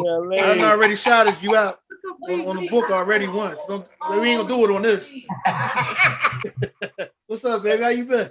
I've been all right. You look well. I ain't complaining about Wait, so Irene, yes, we're getting the echo from Irene. I don't. Maybe y'all two close to each other?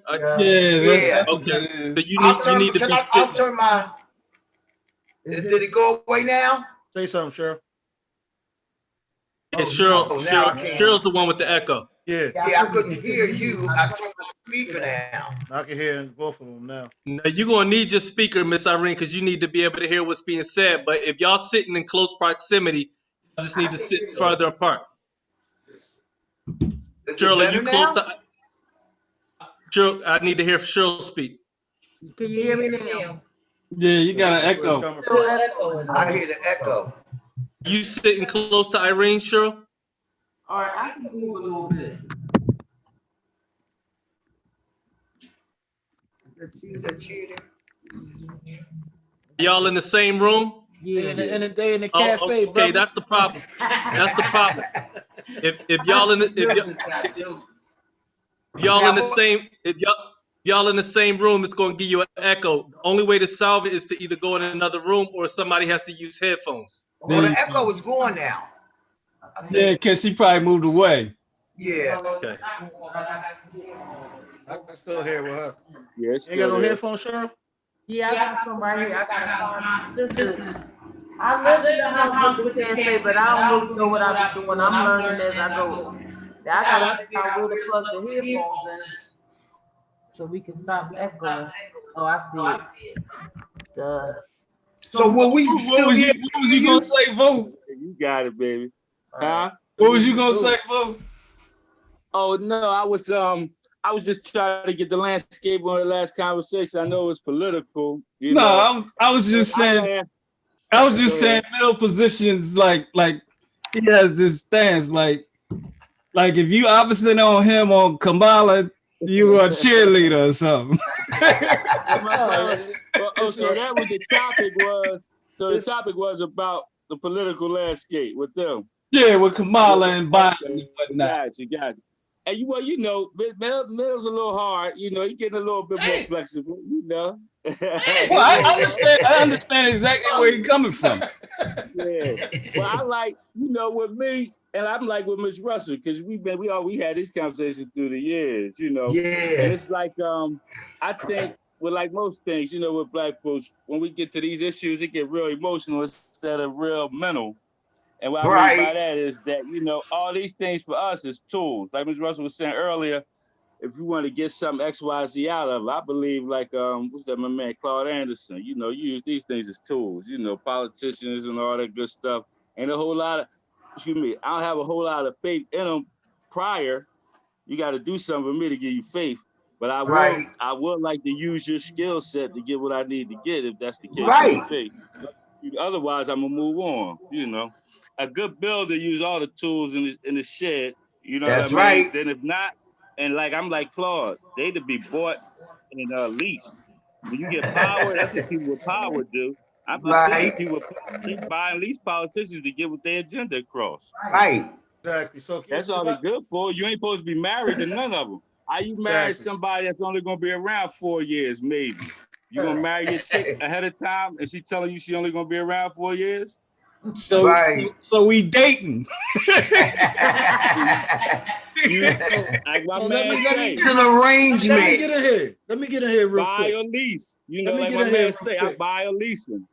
Let me get in here real quick because I don't think I got a chance to finish what I was saying before, you know, that was said.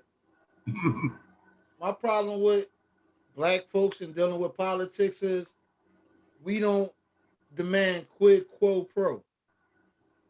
We do things based off of how we feel. We do things based off who we like. We do things based off of who they tell us to like. Right. And I merely just disseminate. Okay, Cheryl, I see you.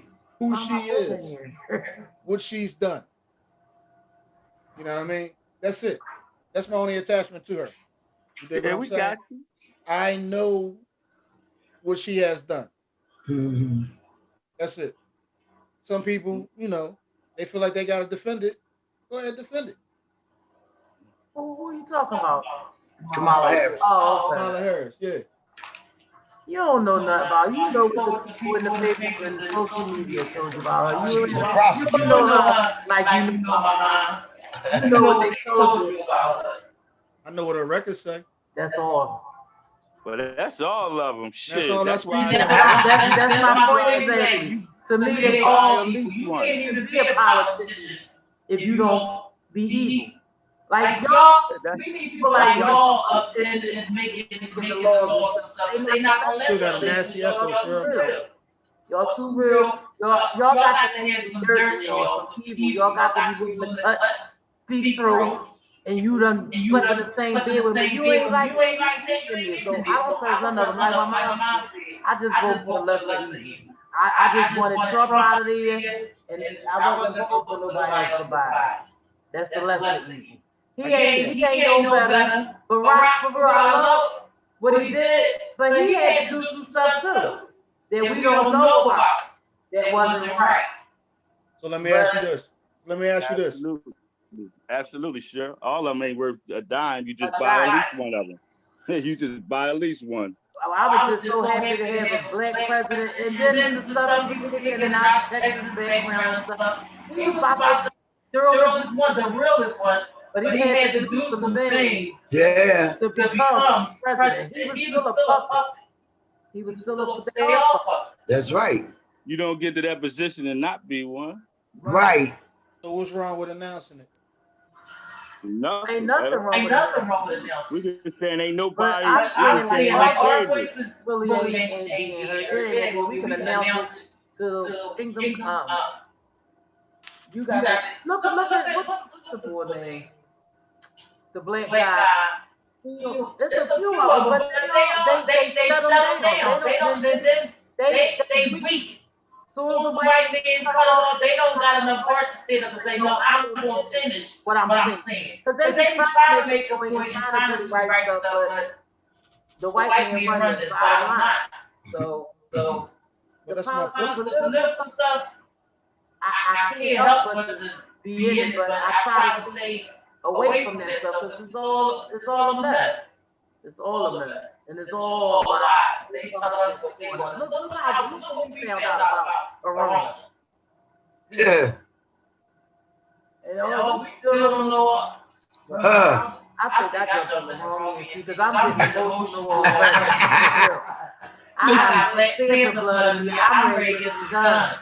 That's the way. That's the only thing they understand stuff. Take their money and start taking their life. Then they'll hear us. They'll hear I'm talking about us out here on the street, not the legislators. They will hear us if we pick up our guns, stocks, buying stuff from them. Oh, they will listen. Now they stop shooting us all. The best thing I heard about politics is in politics, you either sitting at the table or you're on the menu.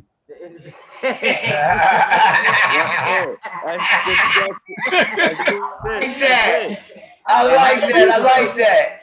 You feel me? You don't get to sit at the table if you ain't got no power. Sitting at the table, you on the menu. Woo! Right. Woo! You got to have power to sit at the table. Otherwise, they gonna eat your ass up. Yeah, man. I like that one. So I remember that one. Yeah, but Bill, I get you. But my thing is, I don't defend none of them. I see them for what they is, and I get my agenda. See, for me, there's no defense. For me, too many people is just too personal. I don't know none of these, and I ain't gonna curse on here, but I don't know none of them. Personally, ain't none of them never come see me. Right. Right. And I want to, but I can't not vote. Right. But absolutely, that's your right. Yeah, you exercise your right. But my thing is, and I feel like if I don't vote, that vote was automatically gonna go to Trump. So let me get up in there and vote. I don't care if it was on a doorknob. Hey, you know what? Hey, let me say this. Hey, Cheryl, this one thing I will say. Y'all cracks me up with Trump, with the Trump fact. I love it because really, I wish it was more of him around because I ain't never seen niggas get together on one issue in my life more so than they got together on that shit. Yep. So I wish we'd see more things. Well, listen. I wish we'd see everything in that light. Very clear light, right? Gotcha. Yeah. Right, that part. If we looked at all America and their issues in that light, because ain't none of them for us. Well, I know you heard about the football players. Oh, that was on Nightline last night. Wait. Mill was getting ready to say something. No, I'm good. He said, why is that? Why is what? It's cool. All right. We ain't gonna beat a dead horse on here. But I love it. Hey, and me and Nas talked about this. To me, the Trump factor was, and you need that to me in the black community, because we know about this saying, shit don't get to the fire get hot. When the shit get hot and the pan get to jumping, Negroes get to moving. So, but I do have a question. With him was he galvanized us in a way, even if whether you voted or not, whatever your stance was, or whatever. Yeah. I never see galvanized black people say, all right, we focusing on this joker or this shit right here. And we Look at Georgia. Right, we can put that same focused energy for us. Yes. Not so much against the system, but for us. Right. We too busy trying to change white folks. Let me just inform us that I've been here 49. My ancestors been here over 400. White folks ain't changing on no morality, all right? And the quickest way we change any of them is we change us. The shit ain't changed. The relationship got to change when we change ourselves. Too much time focused on trying to change them. All we got to do is change ourselves in the relationship. That's right. Decided she wasn't going to sit down. The relationship changed. Then when she asked them what they wanted to do, she changed the relationship. They had to react to it. All the changes that got done came by from us changing the relationship on something we had power to do. That's right. Thank you, sir. So all us keep waiting for them and all this pie in the sky shit. If we want to use it, fine. That's cool. I ain't got no problem against that. But make sure that's what you're doing. Be strategic because they damn sure using you. So that leads me into a question. With that being said, is quid pro quo possible in those situations? Man, look at the young Ellen Dodge back there. Well, listen. See? I'm loaded, baby. I'm loaded. I can feel his energy. Once I get loaded, he gets all excited. He done had a party just in his middle with that one. Yeah, he killing me, man. That's a classic picture right there, though, boy. You don't know the half of it. Oh my goodness, look at that picture, man. Classic, man. Hey, Vu, you missed the one with Kill up there. I was trying to get your attention. Oh, did I? Yeah. Okay. Well, I'm spoke. Y'all had another whole meeting. But you guys show me how you doing that. What? Yeah, I saw the camera. Yeah, no, he got to put the background pictures in back of him. Yeah, that's a young. That's gotta be when y'all was young. Oh man, that's us in his background. Oh man, that's him, his son, and somebody else. The guy with the hood on. That's me. You can't tell the facial structure still the same. Oh, he got in the hood now. I don't know who he is. Your kids might. What's your name, sir? Yeah, how about that? How about that? Chuck might know who he is. What's your name? Huggy definitely know who he is. Who knows? I said Huggy definitely knows who he is. Huggy know everybody. Yeah. Huggy know everybody. Vu. You. Yeah, you got it, Hold brother. up. No, you good. Yeah, well, I'm gonna give you a backdrop. He used to be Mara Huggy teacher. Okay. At Alcorn. Amaya, I'm sorry. At Amaya. Oh, I wasn't around then. Yeah, but circling back to what Vu was saying, that's my methodology too, man. I'm not married to none of these jokers, man. Yeah, but can y'all answer that question I asked? What's the question? Let's get into it. With that being said, is quid quo pro possible? We're working on that. It happens all the time. It's difficult for black people. I want to address that question, man. I want to address that question. Okay. All right. Awesome. So go ahead. I'm gonna just say this: like that question is like, is it possible? It's always possible. Now, what's the methods we're gonna get done? Because anything's possible. Right. What's the steps? So that's kind of a generic question. But now, how is it possible? How we could get it done is the shit that I'm always pressed about. But go ahead, Nas. My take on it is this, man. You know, since I've been a child, you know, I grew up in a similar situation to what Miss Irene was describing, where it was like community, it was beautiful, neighbors, West Philadelphia, right across the street from where the move bombing took place, right? Wow. So from an early age, I watched my community go from a vibrant, beautiful community to straight terrorism taking place. Cops came through the neighborhood, shot 10,000 bullets into the house, dropped a bomb, blew up the whole block, the block behind it, the block across the street. The kids I played with was dead. The elders that taught me different things in the community was dead. Wow. You know, so I seen and beyond that, it was constant acts of terrorism being committed against my people to the point where I can't go back to none of my old neighborhoods like y'all got in South Philadelphia. I go back to my old neighborhoods. I see a few friends, a few old people that I knew, but the neighborhood is just not the same. So I watched my people get terrorized from the time since I was a child, right? So my mentality is this. You know, in times of warfare, I don't negotiate with terrorists. There ain't no negotiating left. Right. You know what I'm saying? That's not to say that, you know, in my being strategic towards my survival, it doesn't mean that I won't compromise, move and shake accordingly when it's a need to. But in terms of quid pro quo and these devils, ain't nothing that they can give me. It's a whole lot that I can take. It's like the movie Shaka Zulu when he came and he met his father after his father had banished him, and he went through all kind of torture, and he came back to his father's throne, and his father had all kind of gifts for him. He said, "Yeah, I'll take your gifts. I'll take this spirit that represents, you know, my royalty of the throne." He said, "But the throne itself, I'm not gonna let you give that to me. Next time I see you, I'm coming back to take it." And that's my mentality. And I'm trying to figure out how to build up the power and the strength to take what's mine.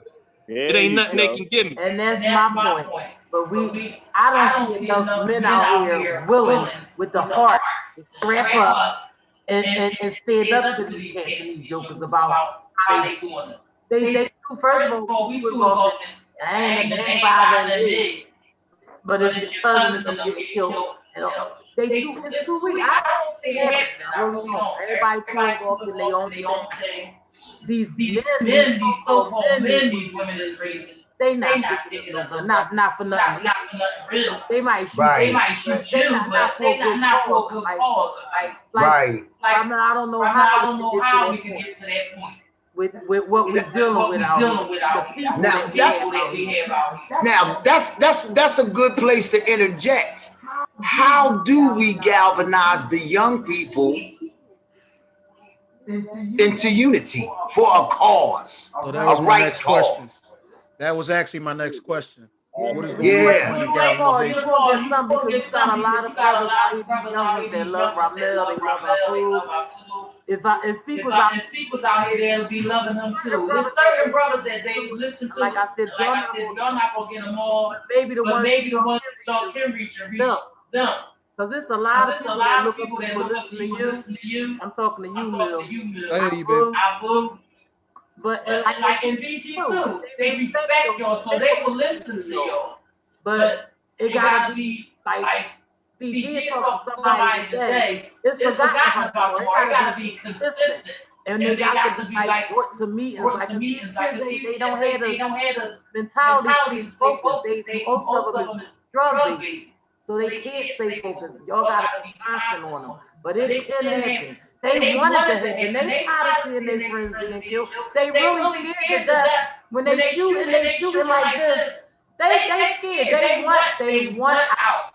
But the peer pressure and it became so much like the norm that and then you don't have no old heads talking to them, pull them to the side. They got their uncle who on drugs. They not respecting him. They not listening to what he's saying. He might be saying some real stuff, but because he's smoking, they not listening to him. So it's going to take consistency and some strong brothers that they respect. They got to respect you, and they not listening. So Cheryl, I don't mean to cut you off. What you're saying is so profound. I want to make sure we get what you're saying. We still catching the echo from you. So if you could just go into another room, if you can, I'm trying to move these speakers so that won't be like that. It's not the speakers. It's not the speakers. What happens is when she speaks, her mic is picking up and your mic is picking up. So it's picking up two. You dig what I'm saying? She's speaking in the two mics, so that's why you catching the echo. So she just got to move away from you, Irene. She just got to move away from you. Let me ask you, Nas, if while she's talking, if even if you move it down to the end of that coffee table. The only thing that Irene can do, the only thing that Irene can do is that if you want, when Cheryl begins to talk, you can mute your audio. Yeah, and then that'll fix it. Okay. And then when you want to talk, bring your audio back in. Right. Okay. There you go. But the headphones was going to do all that. Where's the audio? Yeah, I thought the headphones would work, but then I realized what might be happening. Yeah, Irene, on yours, when you pull up your bar on the bottom, just hit the mute button. You should have a mute, start video, and a mute button. Right. So when Cheryl is talking, just hit your mute button, Irene, and then when you want to talk, just hit the mute button again so you can come back in. All right, let me see something. The mute button is in the bottom left-hand corner. It's on the bottom. It ain't gonna say audio. It's gonna say mute. Shape of a microphone. Bottom what hand corner? Bottom left. Left. Bottom left. When you touch your screen, you know you bring up that little bottom screen. Touch the screen with your mouth. Bring up the bottom. Touch the bottom of your screen. And you should bring up a bar on the bottom. It'll have mute, start video, share, participants. You don't see it? No. You gotta run the mouse across the bottom or touch the screen, whatever. You're on a laptop, so you gotta run your finger across the bottom. See, it's a few here. Cloud meeting. I don't know which one it is. It's like a few of them over there. It should be one mute with a microphone. Oh, Mom, open your thing up. Open what thing up? Open up your phone. Yeah, open that thing up. Open the screen up. I know what they looking at. See, Lodge, I'm right there with them, so I can kind of tell them. I've been in the setup. That's the sound. That's the mic. Take your mouse down. Yeah, that's what you want to do. Hit that. Hit the mic. Hit the mic. Hit the microphone. There you go. Yeah, we heard a lot of reverberation go away. Right now, we can you hear us? It's recording. Now, when Cheryl talks, you have to hit mute. We can hear Cheryl when you want to talk, and you come off mute. But y'all, her whole screen is out now, and it's just recording what we say, and all we seeing is the record. Right. On her end. That's the Zoom meeting box. We all see that recording. Oh. Yeah, that's all up there. Y'all see her now? Stay on the microphone. Yeah, we see. We see it. Microphone. You do? Yeah. Yeah, we see you. Wow. All I see is the red mic doing. They might be. You gotta close your box. Oh, you all the way up top. Yeah, you gotta close your box down. 40. I don't know what holds. I'm gonna get back into what Vu was saying while we get squared away. Right. Mill, that's a hard question, man. That's almost like an impossible question. You ask what is the quid pro quo? That's what we've been working on for 600 years, damn near. Yeah, I don't even the quid pro that's quo. A question no more now. So it's almost like small battles in this thing. What we see Mother Dawn is similar to what we need to do, because this is a war, right? All small battles. So let's get this community together. Let's get that community together. Let's bring up the people like Cheryl was saying. We gotta have men become men again. Right. You know, so the quid pro quo in that is exactly what we're talking about, small battles. But as I was saying, and it was funny, but if you ain't at the table, even if you're a guest, because guess what? That's what we are most times anyway, right? We guests, right? You better be asking for something. How do you get it? That's the hard thing. Why you think they killed Malcolm? I mean, I'm sorry, Martin. They didn't kill Martin because he had a dream speech. They killed him because he was coming after the money. Right. Same with Jesus. Same thing I'm learning will happen. Same with Jesus. Same thing with Fred Hampton. He had a coalition. He had the first coalition before Reverend Jackson, Jesse Jackson even thought about a coalition. As soon as he started talking about putting people together, guess what happened? Right. So, because he told him I'm coming for that check. So to get back to what I was saying, I kind of went off, but I'm just giving like what this thing is really about is about the money. Right. Always has been. So the quid pro quo is a tough one, man. It's really not. Like I said, stop supporting them. When we stop, because we make them rich. Yep. Every community, every black community is who they get rich off of. That's one way in itself, because then we'll be heard, because they'll see we not playing. That's the only thing white people respect is money. You know, they kill their own family over $1. So imagine if we stop giving them their money, they gonna listen. They gonna listen because they can't just take it. We willingly giving it to them. Yep. So if we just stop celebrating them holidays. Oh, please, we ain't gonna even get into that. Just shut it down. But simultaneously they shut it down. Y'all know, but listen, y'all know simultaneously with stop supporting, you have to create your own. Mom, you said move your camera. You only got half of your face. You only got half of your face. You got me now? I got you. And sure, Irene, y'all know this too very well. To your point, which as well as stop supporting them, then that means we have to build something that we support. Right. Yeah, and then that's another problem because we don't support each other. Yeah, hold up, Cheryl. So listen, while we building something simultaneously, right? Because all we talking about right now, I don't care how you frame it, this area, that angle, it's power. Power. That's well, we got some ties to some power. It ain't just us. Right. Well, right. We got power. It's our misuse of power. Some power we don't have, but the power we do have, we misuse it. Back to y'all point, supporting the wrong thing. Economic power. That's the best thing we got.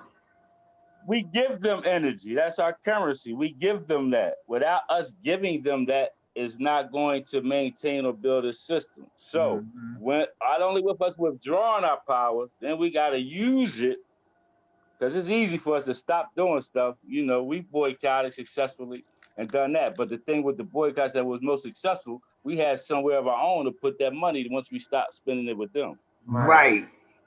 Well, we got enough. All right. There's so many people, like, I know y'all got influence. There's so many black businesses, and they starting off young, like it's a lot of people that we can support. It's the money, that's not an issue, like what we gonna do with it. The key is organizing, though. See, the key, in fact, y'all talking about King and them got murdered, and to your point. So let me take over here. next money, question. we have businesses and all that. Okay, you back. As we get back to your point, sure, about men being in the community, men being men, right? Because that's where family and businesses start. Because after we get it, if ain't no men around to protect it, that shit gonna go back the way it go at, right? So we need men in it, and we need men protecting it. Back to y'all point earlier, men being men in the community, men being men in their families and their neighborhoods, right? Because that's what we grew up with. And the whole thing with this character is when you're dealing with a bully, all you have, and that's what it is, a bully. That's what the system is, a bully. Right. It bullies you into certain things that you would never do in normal circumstances. Right. When the person in their right mind wouldn't do for their people and themselves in certain circumstances. Right. Because the circumstances are what they are, people are being forced and bullied and stuff. When you talk about, we sitting up here cool, a lot of people ain't eating today. Right. You can't talk to them about no Kamala Harris or no Joe Biden or none of that shit. Or tell them don't go around here to the poppies, don't support them, and they hungry. Because we ain't got nothing else. And Sue got wings. 3, 4, how much? Yeah. So you can't I'm laughing, but it's true. It's sad. Yeah. Right. You can't tell no hungry man about, economic development. You got to feed them. We got to do all these things first, right? You talking about getting the young boys' attention to X, Y, Z. I could tell them to stop doing X, Y, Z, but I got to offer them opportunity. Right. An alternative. So if I don't have nothing to offer, him, right now, so that should be our goal as men, to develop some of these opportunities. The men as men, so to develop these opportunities so they at least have an alternative. Like we as young coming up, we had a few alternatives. You had rec stuff, you had stuff you do to put that energy towards. Now it's just talking about going to park X, Y, Z. So as men, we that's our responsibility. Really, to start creating some of these opportunities and things where we can, when I say to the young boys, stop doing X, Y, Z, now I got something functional to move him to. And you're right, sir, there's groups and stuff doing that, but we got to get more organized in our effort because one, everybody should know about the groups that's doing it. Right, and everybody's not aware. We got a little more organized in our effort, and then we got support as Black folks. You know, Black folks, we talk a good game, but when the support comes, when them others trying to move that money and them checks, the wayside. The pockets get the movement, right? Some of us get the stuttering. Well, we know. So yeah. So real, and to your point, sure, to hit me to my heart, because I'm big on this. In my opinion, real is like they reversed it. Fake shit is all real now. So real ones, when they got to stand up, you get ostracized. But listen, I'm in good company. I don't give a damn. They ostracize the best of them. So we still got to stand up and be real in the face of the BS, because that's all it is in a lot of different angles. Mill talked about it politically. He talked about in other areas economically, but the bottom line in America, in a capitalist society, economics and power unity. For us, it's ethnicity first. Economics and power, because we got to stick together regardless of what our fashion is. Remember that back in the day, we wasn't into if you was this, that, and the other. We was into if you was Black first. Period. Even the gays was revolutionary. Right. It ain't matter what you was, as long as you knew you was Black first. So that's right. Everybody wasn't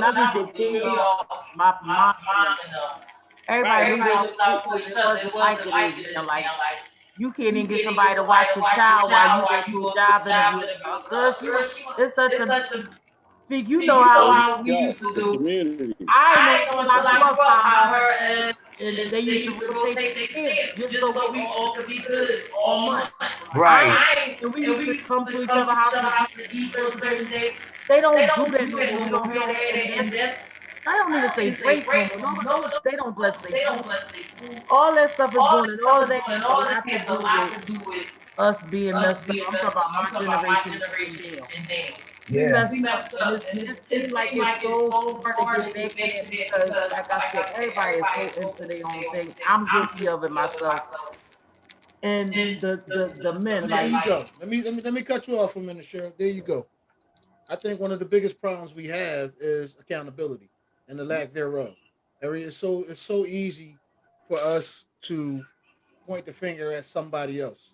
It's so easy for us not to be accountable for what our children are doing. You know, you just said something that spoke volumes to me. And it's something I say a lot. You know, as a parents, man, our generation, we kind of dropped the ball. Yes, yes. You know what I mean? We didn't. We're not.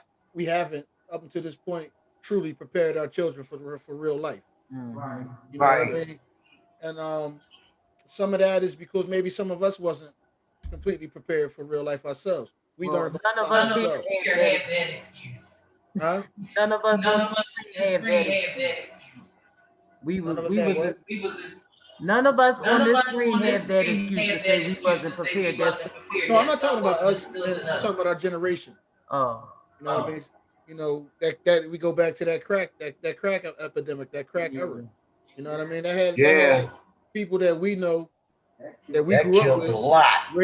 raising themselves. Mm-hmm. You know, the lack of male influence in the households for whatever the reason is. You know, the overexertion of feminine energy for Right. whatever the reason is. You know what I mean? You know, so there's a lot of things, and I throw questions out there just to kind of maybe spark some good dialogue and get in people's heads a little bit to see what we thinking about. You know what I mean? I'm still searching for that point of galvanization. I hear that it's necessary and it has to come, but you know, me personally, I'm still trying to search for what exactly it's going to be. I That don't man, think it's because Well, one I'm gonna thing. say this: George Floyd's incident galvanized a lot of people. That I don't think galvanized it's a gonna be lot one of thing. people, Yeah, I don't and think it's and gonna be and, one and, and thing. it was white and black and all ethnicities no, I'm not. because it I'm not was just freaking wrong. right. I'm not It was speaking to just that. so wrong on so many levels. I'm not That's speaking. why that many people came out to protest it. I understand. I understand, and I agree with that. But Vu touched on some very key points that you know if we're going to leapfrog into sustenance that we have to provide. So how are we gonna get together and see that through? What's gonna make us get together and see that part of it through? Can I respond to that? I Absolutely. think a part of this conversation that oftentimes gets overlooked that I think is very relevant to us as a people is a metaphysical connection to our Haha. spirituality Come on. and nature itself. I think we've grown comfortable with neglecting that in many ways. Along with that, many of the things that we turn to define our spirituality have been contaminated and twisted in such a way that it no longer applies in the same form of fashion. But when I went to theology school, I learned that the word spirit evolved from the Greek word spiri, which means to breathe. And so I think just the simple act of being in tune with your breath, being in tune with the frequency of the earth, being Mhm. in tune with your morale, and mentally readjusting and cleansing much of the pollution that has infiltrated our minds. I think all of our minds are connected similar to the way the internet is connected. And I Mhm. think that I think that when one of us changes, other people who are seeking that same frequency are able to step into that same realm of change. Your change becomes my change over time. And there's a term for that called morphic resonance. And it's applied to like when birds are flying in the sky. If you see one turn, they all turn at the same time. Mhm. Right now, morphic resonance is being used against many of our young people. Much of it is taking place through the sound frequencies in the music, the lyrics of Right. music, have them all turning in a misguided direction. But I think that with conversations like these, and the more that we begin to correct ills that have been imposed upon us, the more we begin to correct ourselves, the more we begin to make those adjustments when nobody's looking, when it's just us and us at that crossroads of making certain decisions that could either perpetuate the dysfunction or correct the dysfunction. The more we choose to correct that dysfunction, more automatically it begins to influence others. So I think that there's a deep metaphysical and spiritual context in terms of discussing the solution and what will it take to galvanize the people.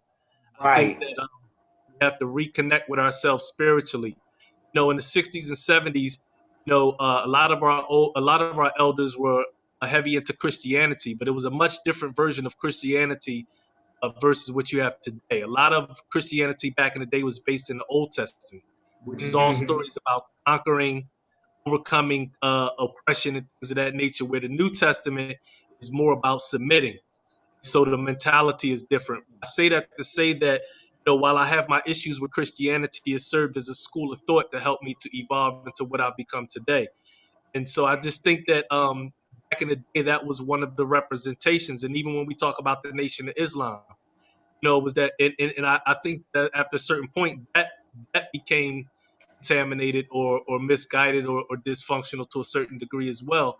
But I just think that, you know, in its initial stages, whether we're talking about Christianity or Islam or the nation, all of it had good intentions in terms of how our elders applied it, their way of thinking and their way of life. And I think that somehow we have to find a way to re-implement that back into our daily lifestyles, especially when it comes to our connection with nature. I think that we underestimate the power of nature and how it relates to empowering us. You know what I mean? How you talked about sitting in the park and just being in the trees and climbing the trees, and you felt like the trees just knew your name to the point where you cut all the lights out. And that darkness, even though it was dark, you know, it was like that darkness just had an energy of its own that held the peace. You know what I mean? You know, there's a metaphysical power that I think we have as Black people. We have to find a way to implement that into our search for a solution. Absolutely. That's dope. I appreciate that, brother. Yeah. I truly appreciate that. That brings a certain amount of calm and structure. But I think you finished, Mel. My bad. Yeah, no, you good, bro. I was gonna say that the conversations that we've explored on here kind of show the love. I mean, that's what we trying to get back to, right? We said that on a couple episodes where we're talking about the love, and we kind of touched on that in this discussion as well, where we're talking about that love of community. You know, how we galvanize. You know, these are the things that I don't know if a lot of young people know about, the galvanization that we had and the reasons why we galvanize. So just taking a step, I think, right now to talk about the love. You know, a lot of people think our communities are battlegrounds. They don't know about the love, man. So it's one step at a time. You know, we you know, solution. We can try to be as solution based as we want to be, but a solution first is an idea. We got to get the ideas out. That's my aim. And the ideas are only gonna, you know, permeate into you with the love. So that's what we're doing right now. That's what I think we're doing. We're talking about the love. Absolutely. With the love comes the ideas. With the ideas come the solutions. So that's the way I see it. That's dope too. That's dope as well. You know, my aim is this in that imposing that question is I actually just want to pick everybody's brain. Absolutely. No, that's what we're doing here. That's what we're doing. What I hear though, you know what I hear when I hear all of us talk about it is like, and that's why I like for our this to me the dilemma / challenge we have as Black people on this earth. You know, I think that the solution is as the answer is multifaceted, because we multifaceted as a people, right? So back to L's comment, you're gonna need that spiritual component, which I think is the foundation, and which we talk about. A lot of things we talk about is actually the physical manifestation of that spirit. Excuse me, that we talk about being together, being one, being humble, but it's definitely gonna take. I like all to me, because we're being attacked on every angle. Right. So it ain't one answer, because then you leave the other door open. Right. We've been attacked in every area of people activity. Every area. When I get into conversations about love, I have to remind people or enlighten them to the fact that love is a verb. There you go. There you go. Love is a verb. There you go. It denotes action. A verb denotes action. There you go. So you can express love verbally, but if you don't express love through your action, I don't even know what that is. Yeah, leaving something to be It's a desired. word. Yeah, it's a word. Like Cheryl said, it's a word. Right. Yeah. You And know, that's why I'm sorry, go ahead. bye. I was gonna say, and that's why I said, and to your point, love is a verb. So that's the first thing we gotta do. There Yeah. you go. That's what I think we doing is we talking about the love that was shown in the past to kind of Yes. give people a blueprint because we talked about the Maui and how that was the mindset of the people in our community. Right. That's love right there. That's That's what, galvanization. That's right. that's all Exactly. the things that we talking about. So Yes. as we move forward with that mindset, people come with ideas. Yeah. You know what I mean? And then after the ideas, they birth into solutions. So that's what I think we're doing. That's why I think we're on a positive track. Right. You know, The geosphere was an idea. exactly. It was an idea. That was shot out into the universe and now it's coming back in manifestation. Absolutely. No. Check this.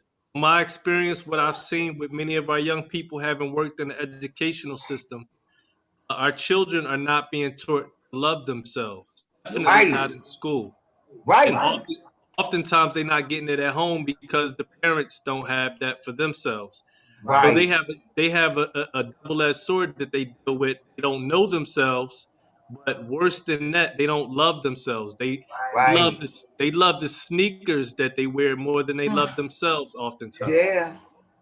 love the clothes that they wear, the jewelry that they wear, the cars that they drive more than they love themselves. They can tell you Exactly. more about a rap song and I had children, when I toured in South Philly, I had students that barely spell their name but could quote an entire Beanie Siegel verse.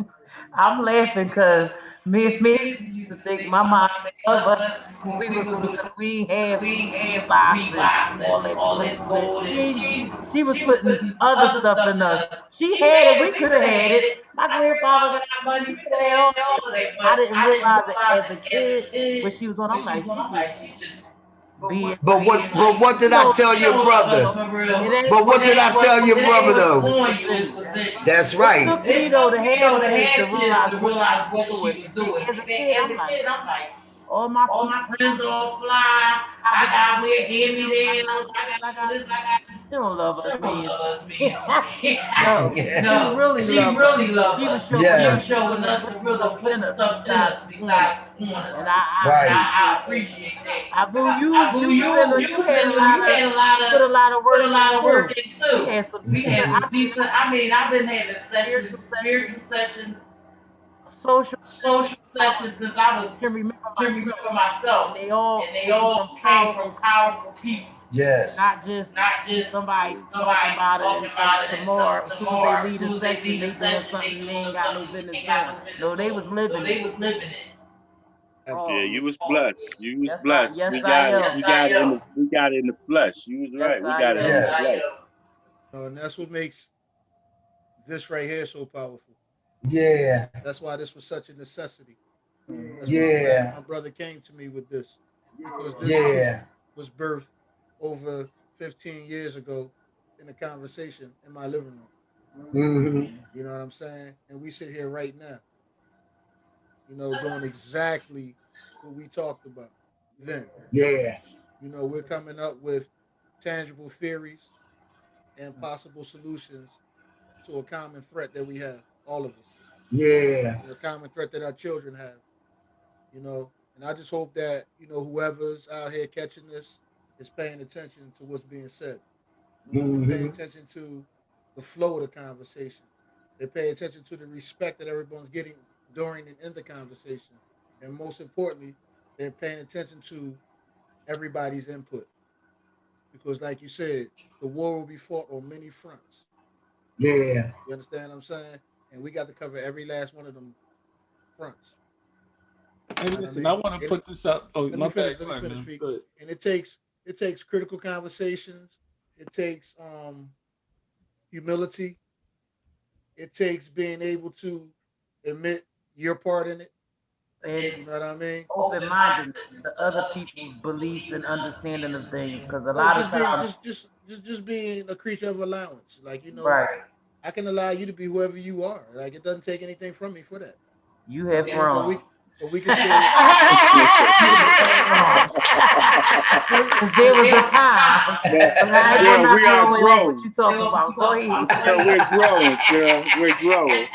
I love you, Bill. No, I ain't even hear what you said, but But everybody the else laughing, so it's all crazy good. part, though, you don't change for nothing. You believe what you believe, and you always stood on whatever you believe. Yeah, I've Or always. you could be critical, but I say you wrong because I see how you see stuff. Like, you used to push your stuff on people. Now you say what you say your piece, either you listen or you don't. That's how you is now. Yeah, you I take it or appreciate you that. don't. I appreciate that. All right, go ahead, back. I'm sorry. Life is all about growth, so I appreciate that. That's even acknowledged. You know what I mean? Yeah. So, And I'm sitting there looking at Feek, and I'm seeing his mother all over him. now this is the And part I'm of the just conversation. filling up, really. I'm just filling up for what we shared. For what her and I shared in our life. Absolutely. And I know what he has in him because I know what she put in him.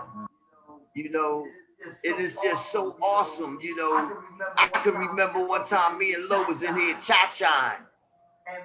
And we stepping, right? We both in step. And I looked at it and I said, I feel Lena. And she said, I feel it too. You know what I mean? Because Lena was like one of us. So every, all during the week, we be practicing our cha-cha steps and all that for the party, right? So we got it down pat, right? But the way we was getting it in, I could feel Lena right there with us. Right there with us. Stepping. And I said it, and then she acknowledged that she felt it too. That's the kind of bond we come from. That's the kind of love we come from. And it's just, I love sharing that. I love sharing it with y'all. I love sharing. Everybody that know me know about Grace Ferry, know about Stinger Square. If you knew me for a half hour, you know those things. Because it's coming all out of me. It got to. Yeah, so this is a display of what my man Ella Naj just spoke to, man.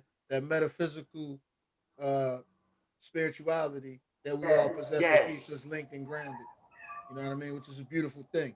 And I just hope that that energy becomes infectious to everyone. Yes. Contagious. Because I agree with y'all 100%.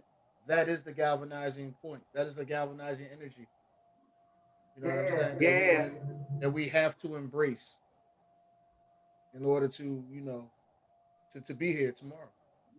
Yeah. Well, listen, I want to put this out while we're all here because I think I'm going to use this as a vehicle for us. You'll be hearing more from me. Maybe not on this medium. I'll talk about it as we get going. But I'm in the almost finishing stages of joining 100 Black Men of Philadelphia. Okay. And once I go ahead and finish up that chapter and join and start getting involved in some of the activities, I'm going to be sharing that with us on here because there are a lot of programs that the 100 Black Men do in our communities. Right now, it's more virtual, but once this clears up, their mission is to reach a lot of young people, and their mission is to teach a lot of young people. So, as a vehicle through me, I'm going to put this out to everyone and get some of those initiatives out because, as we were saying, small battles, right? Small battles. And we got to start, I think, with the children. Yeah. Ellen Naj talked about, and you also talked about some of the challenges that our young people face. With that being the case, there are some initiatives that are happening. So that's why when we have these discussions and Mill asks who the leaders are, I always have said it's us. Right. We got to take the lead. Right. Take the lead. We got to start doing stuff. And I've taken that on after watching the 4 years of this Joker and seeing 2020 destroy.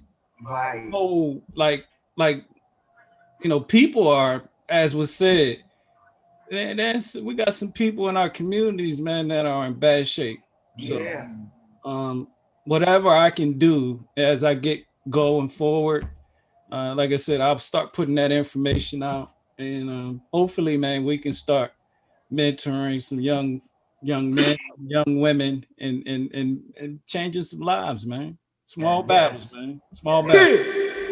And I'm willing to bring all that I bring to the table, because it's about saving the youth. So it's initiatives that I can apply or things that I'm even already doing that can be brought to the fore. So, don't hesitate. We can sit down and put our heads together and even come up with new programs. Yeah, that's why I'm open. That's why I said I want to reach out to you. Absolutely. There you go. Y'all got me ready to start singing on here. I believe the children are the future. That's part of peace and well. Let them lead the way. That's real. That's where we got. I'm not joking.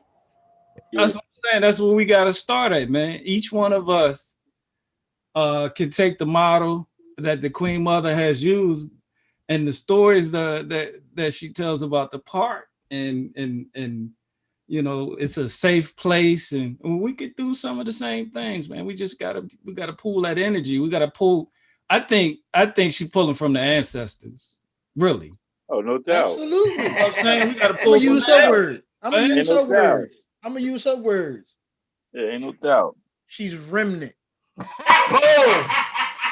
Ain't no doubt. Ain't no doubt about it. Ain't no doubt about that, Pete. Yes. Yes. Yeah. Hey, I got you said the right word. I know I did. Yeah. None of this is by mistake. That's right. This is by mistake. Real. Listen, that's why you were necessary. You know what I mean? Because it's a bridge. Yeah. All jokes aside, it's a bridge. Right. You are quintessentially the person to tell us what's available to us. Right. In our own community. You are the person that we can use as a role model of consistency to uphold your community. Right. Right. I'm humbled and very thankful to know you for the time that I have and have the interaction, have the freedom to have the interaction that we had. Yeah. Because you took me with open arms. Mm-hmm. You understand what I'm saying to you? And I will eternally be indebted to you for that. That's from the heart. Mother. Yeah. With the 100 men from Philly, I got some info with them as well. So we can talk some more about them later. Okay. Prior to the COVID, we had linked up prior to COVID. Like you said, a lot of stuff is virtual, because of what's going on. Yeah. Yeah, I'm really excited about that. Yeah, they got a couple Cell brothers. Yeah, I'm excited about that chapter. Like I said, I'm in the final stages of that. Okay. And I work within the organization, of course. But what I see is me reaching out to each one of everybody on here and getting more and more young people involved in these activities. I mean, activities are happening. They're happening. Right. We're talking about young people in banking. We're talking about like voter types. We're talking about a spectrum of things that only add to our young people. Yeah. And I think it's a vehicle that we can use, man, to help. As I was coming up, we all had somebody that pulled our coat, man. Right. So I think the same thing needs to happen with us, man. We need to start pulling these young boys' coats, man. Right. Get ready. Young women as well. You know, Absolutely. one of the most powerful discussions we had was when Nia came on, or Nia came on. Nia, you said it right. Nia came on. So she talked about the youth. That was real. That was real. Talk about your girl, Cheryl. That's our future. Talking about your girl. That's the future. Nia. Which Nia? My Nia. Oh, okay. That's all we can do, man. That's all we can do is do. I gotta bring you around. We can, man. I gotta bring her around to blow your mind. Yes. Well, I ain't seen her since before COVID. When I seen her, I hadn't seen her a while before, and I was like, she came up and hugged me like she normally do, but she was like tall as me. I bet like, oh my man, I know. I don't know why I be expecting kids to stay the same size. I don't see them for 3 years. I expect them to still be the same kids. Because that's how we know. That's how we know. Because that's how we met them. Yeah. All right, y'all. I just jumped in because I see y'all on here and I know I had to do something good. But can just somebody enlighten me on what this Zoom meeting is even about? I just jumped in. And I don't know. Come on. Energy. Jump on in. That's what you do. We need that. Jump right it's on just in. us. Oh, okay. You know, that's what you've been doing since I know you. As soon as you see it going on, you jump right on in, baby.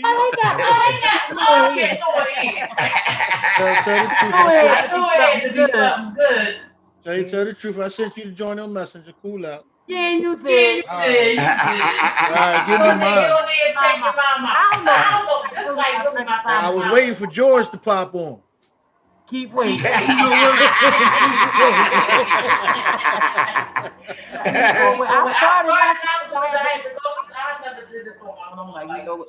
to do, but listen, the nature of what we do is 100% organic.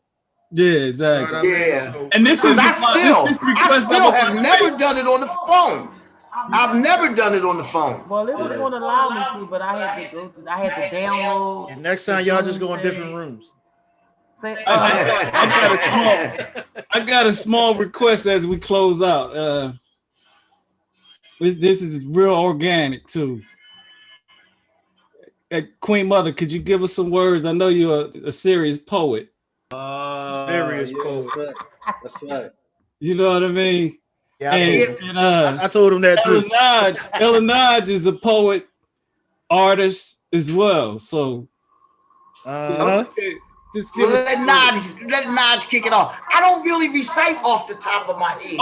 Okay, got you. Yeah. Come on, Mom. I don't. Yeah, I could right, go and find something, right? Or pull something up. Right. You can go to archives. You got 5 million poems right next to it. I really don't. I'm gonna reflect on it and shoot everybody a kite on it. You know what I mean? We don't want no kite. Yeah. We got 5 million poems sitting next to you right now. When I shoot the kite, it's gonna be so on point. All of y'all gonna be like, they all on point. Go ahead with that. We know better than that. They all on point. Go ahead and grab that book. Send me that contribution. Send it to me. Go ahead and grab that book. It's sitting right there. Nah. You want to hear me? Yeah. We're gonna go to Ella Nodge then. All right, I was trying to pull something up so I could read it because if I go off the top, I might forget. It's just that just in terms of going off the top, it's similar to Miss Irene. I haven't been in practice mode with that lately. Absolutely. Oh, come on with the backdrop, man. Just go ahead and spit it.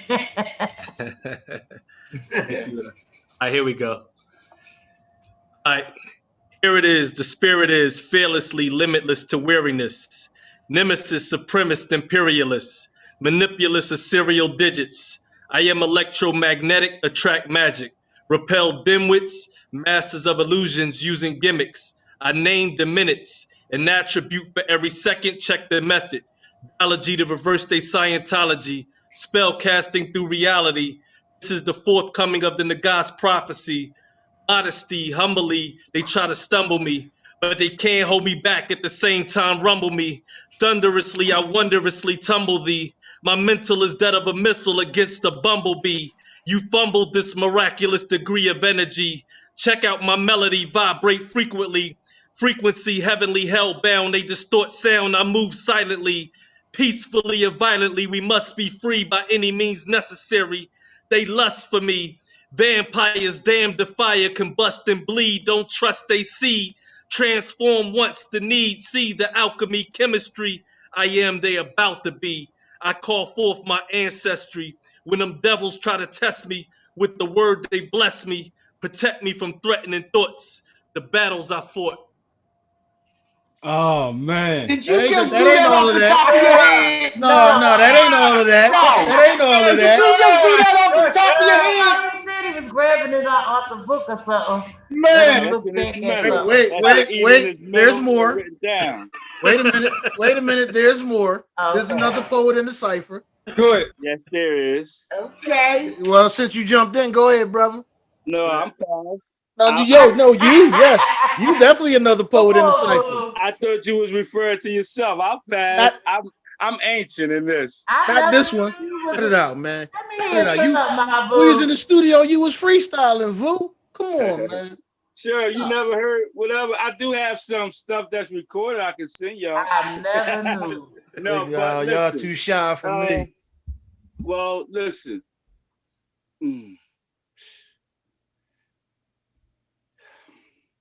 Yeah, you know what? I did hear Vu spit something in the you got it on tape. Stop it. Yes. He got recording. I'm not letting you off the hook, Mighty. I'm not. Well, I got 16. I can spare 16 real quick. I don't know. See that? See how that works? Man, look, I know you know something. You talking about 16. I don't know if it's rap. I don't know if it's more rap or poetry. You know, different. A lot of stuff that's going on. You know, been on my heart and in my mind since we've been going through all this. You know, that to me, that's where it comes from. What you live and go through. You know, then you gotta get that shit out of you. You know, See how that works? was one of the best. I was fortunate and blessed enough to see her in the creative process. You know, so I know hers is more.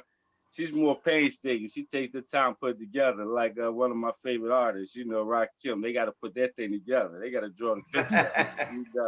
So when you do blessings, I'll be waiting for that, Queen Mother. I'll be waiting for that one. I'll tell you what. No, he still ain't. He acting like that is one hell of a segue, bro. He's all clean around some bars. Yeah, that must have been his 16, huh? That was his 16, Mighty. Hey, that was good. You know what? That was good, though. That was good. Yo, absolutely. All right, listen. The death is here to haunt us. The president's still in office. Deadly weather still before us. The seven seals upon us. Avu appears, begin to fear the end is near your garners. Stiff as rigor mortis. Now let them feel the chorus. When the gods spit, I'm still a yardstick for real performers. No record deals, no touring. My rep is still enormous. I hit the blocks of party and mommies be watching Poppy. A show gets smashed, photographed by the paparazzi.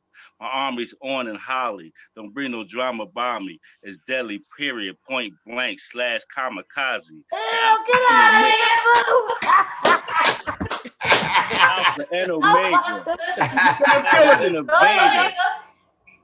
The Alpha and Omega. No doubt an innovator. No matter what you're waiting for, you can still be waiting, haters. Doubt is in you haters. I'm about to end your data. I'm off the top with writer's block, without the pen, no paper. The archaeologists let y'all acknowledge it. Then I start the apocalypse and watch the God demolish it. It's the view they want to hear from. Take it from square one. Lace up them air ones. Then bring the new commandments to the planets. For living life in the hoods and for the music fanatics. This is for dimes and dawns, my love for writing songs. When the club mic is on, I'm on my justice cipher born. That's my job. I'm back. Okay.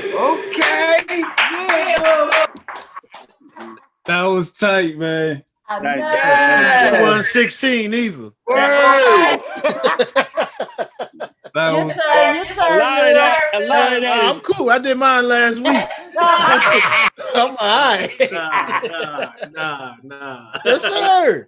But It's the poetry, the poetry is the love. That's why me and Ms. Russell used to kick it a lot about the poetry, because it's like, that was the first form of rap, or what they call rap was poetry, vice versa, however it go, Right. But I used to love, it's good with other artists, because we all got inside, but other artists that like to bring that out, that's motivating. And Ms. Russell, you ain't getting off the hook, because they don't know. I seen the book. I've seen the book.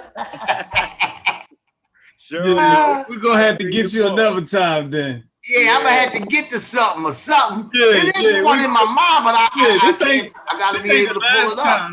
This ain't the last this time is just we're gonna the have you start. on, so we'll get you next time. And mine's gonna be in because I come from this. Y'all know I got it. Oh yeah. You think you ain't lined up? You think you ain't lined up? You just gotta go in another room. I ain't about being lined up, but mine go ahead. I know you ain't. That ain't. Listen, that ain't no threat. Take that down, man. That's a future promise. No, but I got yours. Just for this need, I got to. That's what it do. You see what that energy do? That wake you up. And I'm amazed. Ain't nothing by mistake. I knew I never knew he wrote no book. You heard me? Wow. You remember we used to do the music. The music. No, that was doing Michael Frank, doing other people. I mean like our all right. Are you about to get in? I think I got something. All right. Good, man. Cyclones of poems stay blowing through my dome. Sitting on my throne, I grab my chrome and show them how I feel. Things are getting kind of hectic down in the streets of South Phil. You a skeptic? Come on out here. You just might get your cat peeled. Because where I live at, the streets ain't no motherfucking joke. Young boys around me love to make their pistol smoke. I can't remember the rest. That was organic, though, man. I can't remember the rest, man. I'm going to find my book. Listen, it's been an honor and a pleasure, man. Yes. To reach back and to my neighborhood. I'm down here in Richmond, damn near, right? So, but we brought the hood to you, brother. We brought you home. Oh, it ain't even a hood, man. It's about the community, bro. That's the hood. The hood ain't a bad place. So that's all this love right here. All came from Tasker. Absolutely, man. And you know what I mean? I'm even my man Elanaj ain't even from out here, but I met him out here. Elanaj. Yeah. Man, this has been a pleasure, man. I'm so humbled that everybody was able to join in too, man. Absolutely, man. I'm appreciative, man. And I was gonna go ahead and say I love everybody. I love all y'all, man. I love all individually and collectively as one. Absolutely. Y'all all have been extremely impactful to me. And this has been a wonderful. I got my rhyme book. I'm gonna find my book, man. I don't like. I'm gonna get mine too. I don't like that shit, Vu and Dread. I'm on it. I'm on it. You like it. That's why you're gonna get the book. No, I didn't like it. I loved it, sir. Let's be clear. I didn't like it. I loved it. For you, sir, I'm gonna put a clip on Facebook. Even though we had the band back, when you remember, you was young though. I don't know about that. I don't remember you doing we used to get my drums and we had Michael Frank or Santana or something in the back. We had none of your bars. I remember that. I would have remembered. You said Michael Franks. Oh yeah, that wasn't a party for that. I was with my old heads. I couldn't bring my I went. Hey, and speaking of that feat, your mom used to be there, man. That was my big sister between Rainy. The night never ended with them here. And then my God. Unbelievable. They never ended. We'd be to the crack of dawn. Unbelievable. Man, if we don't be careful, man, we're gonna be here all night. That's what we do. Who around here sleeps? Right. Sleep. I ain't even gonna. I've always been nocturnal. I get mine done. I think the military changed me, man, because I sleep. I'm with you on that one. So check it out. Dread. What's up? Dread. Can I call you later, man? When tonight? Yeah. I'll be up. You still owe me a story, bro. You still working on that, man? I wouldn't give you that story, man. I would not give. I ain't get a chance to eat dinner yet, so give me a minute to eat, and then we can wrap. No Check doubt. it out. So next Thursday we'll be back. Next Thursday at 8:00, we'll be back going live. I'm gonna just go ahead and send the invite out to everybody. If anybody has any ideas on any subject matters, just send that to me. Respond to the email that I already sent to you tonight. And that way I'll get it out to everybody all at the same time. When I send an email out, I'll try to send it out in advance so we can know what the subject matter is going to be ahead of time. Right. Obviously bring your poetry book as well. Next Thursday at 8:00, we'll pick up where we left off. Okay. Let's just add this to the people out here watching, man. You know, if they want to have some interaction. Yeah, we got the live chat going on as well. So yeah, and you know, if you friends with whoever friends with Facebook, I'm gonna be sending out notices that you can share with other people that you know that might be interested in joining our discussion or involving themselves in the chat. Is it a way you can save this discussion? Oh yeah, it's gonna be on YouTube in a minute. We're live now. We're live now. Can you save it though? I recorded the whole. Everything is recorded, so I have it as a file, and it's also live on YouTube. So if you go to our B.L.A.M TV page on Facebook, you'll be able to access the link so you can share it with other people. I'll send you the link. Hey, awesome. Hey, let them see your logo so they know exactly which B.L.A.M to go to. Okay. You see that? You in the right spot. Where's that? Do it again one more time, son. Okay. No, that's so. We'll get you the link. Okay. I sent her the link 30 times. No, I'm just saying we'll make sure we get the link on this because the YouTube page. Go ahead now. The YouTube page is youtube.com/BLAMTV101. Mom, let's send the link. He sent us for this. Yeah. I'm gonna get y'all the link so y'all be tied in. Okay. All right. Hey, listen, I'm gonna say good night to all y'all good people, man. It's been a pleasure. Yes. Talking to everybody. Queen Mother, I'm gonna touch back out with you because I want to talk to you about a couple of things. I'm gonna reach out to you this weekend. I'm gonna reach out to you because I got some things I want to run by you. Oh, you talking to me? Yeah, I got some things I want to run by you. Okay. We'll talk. Yeah. But it's been a pleasure.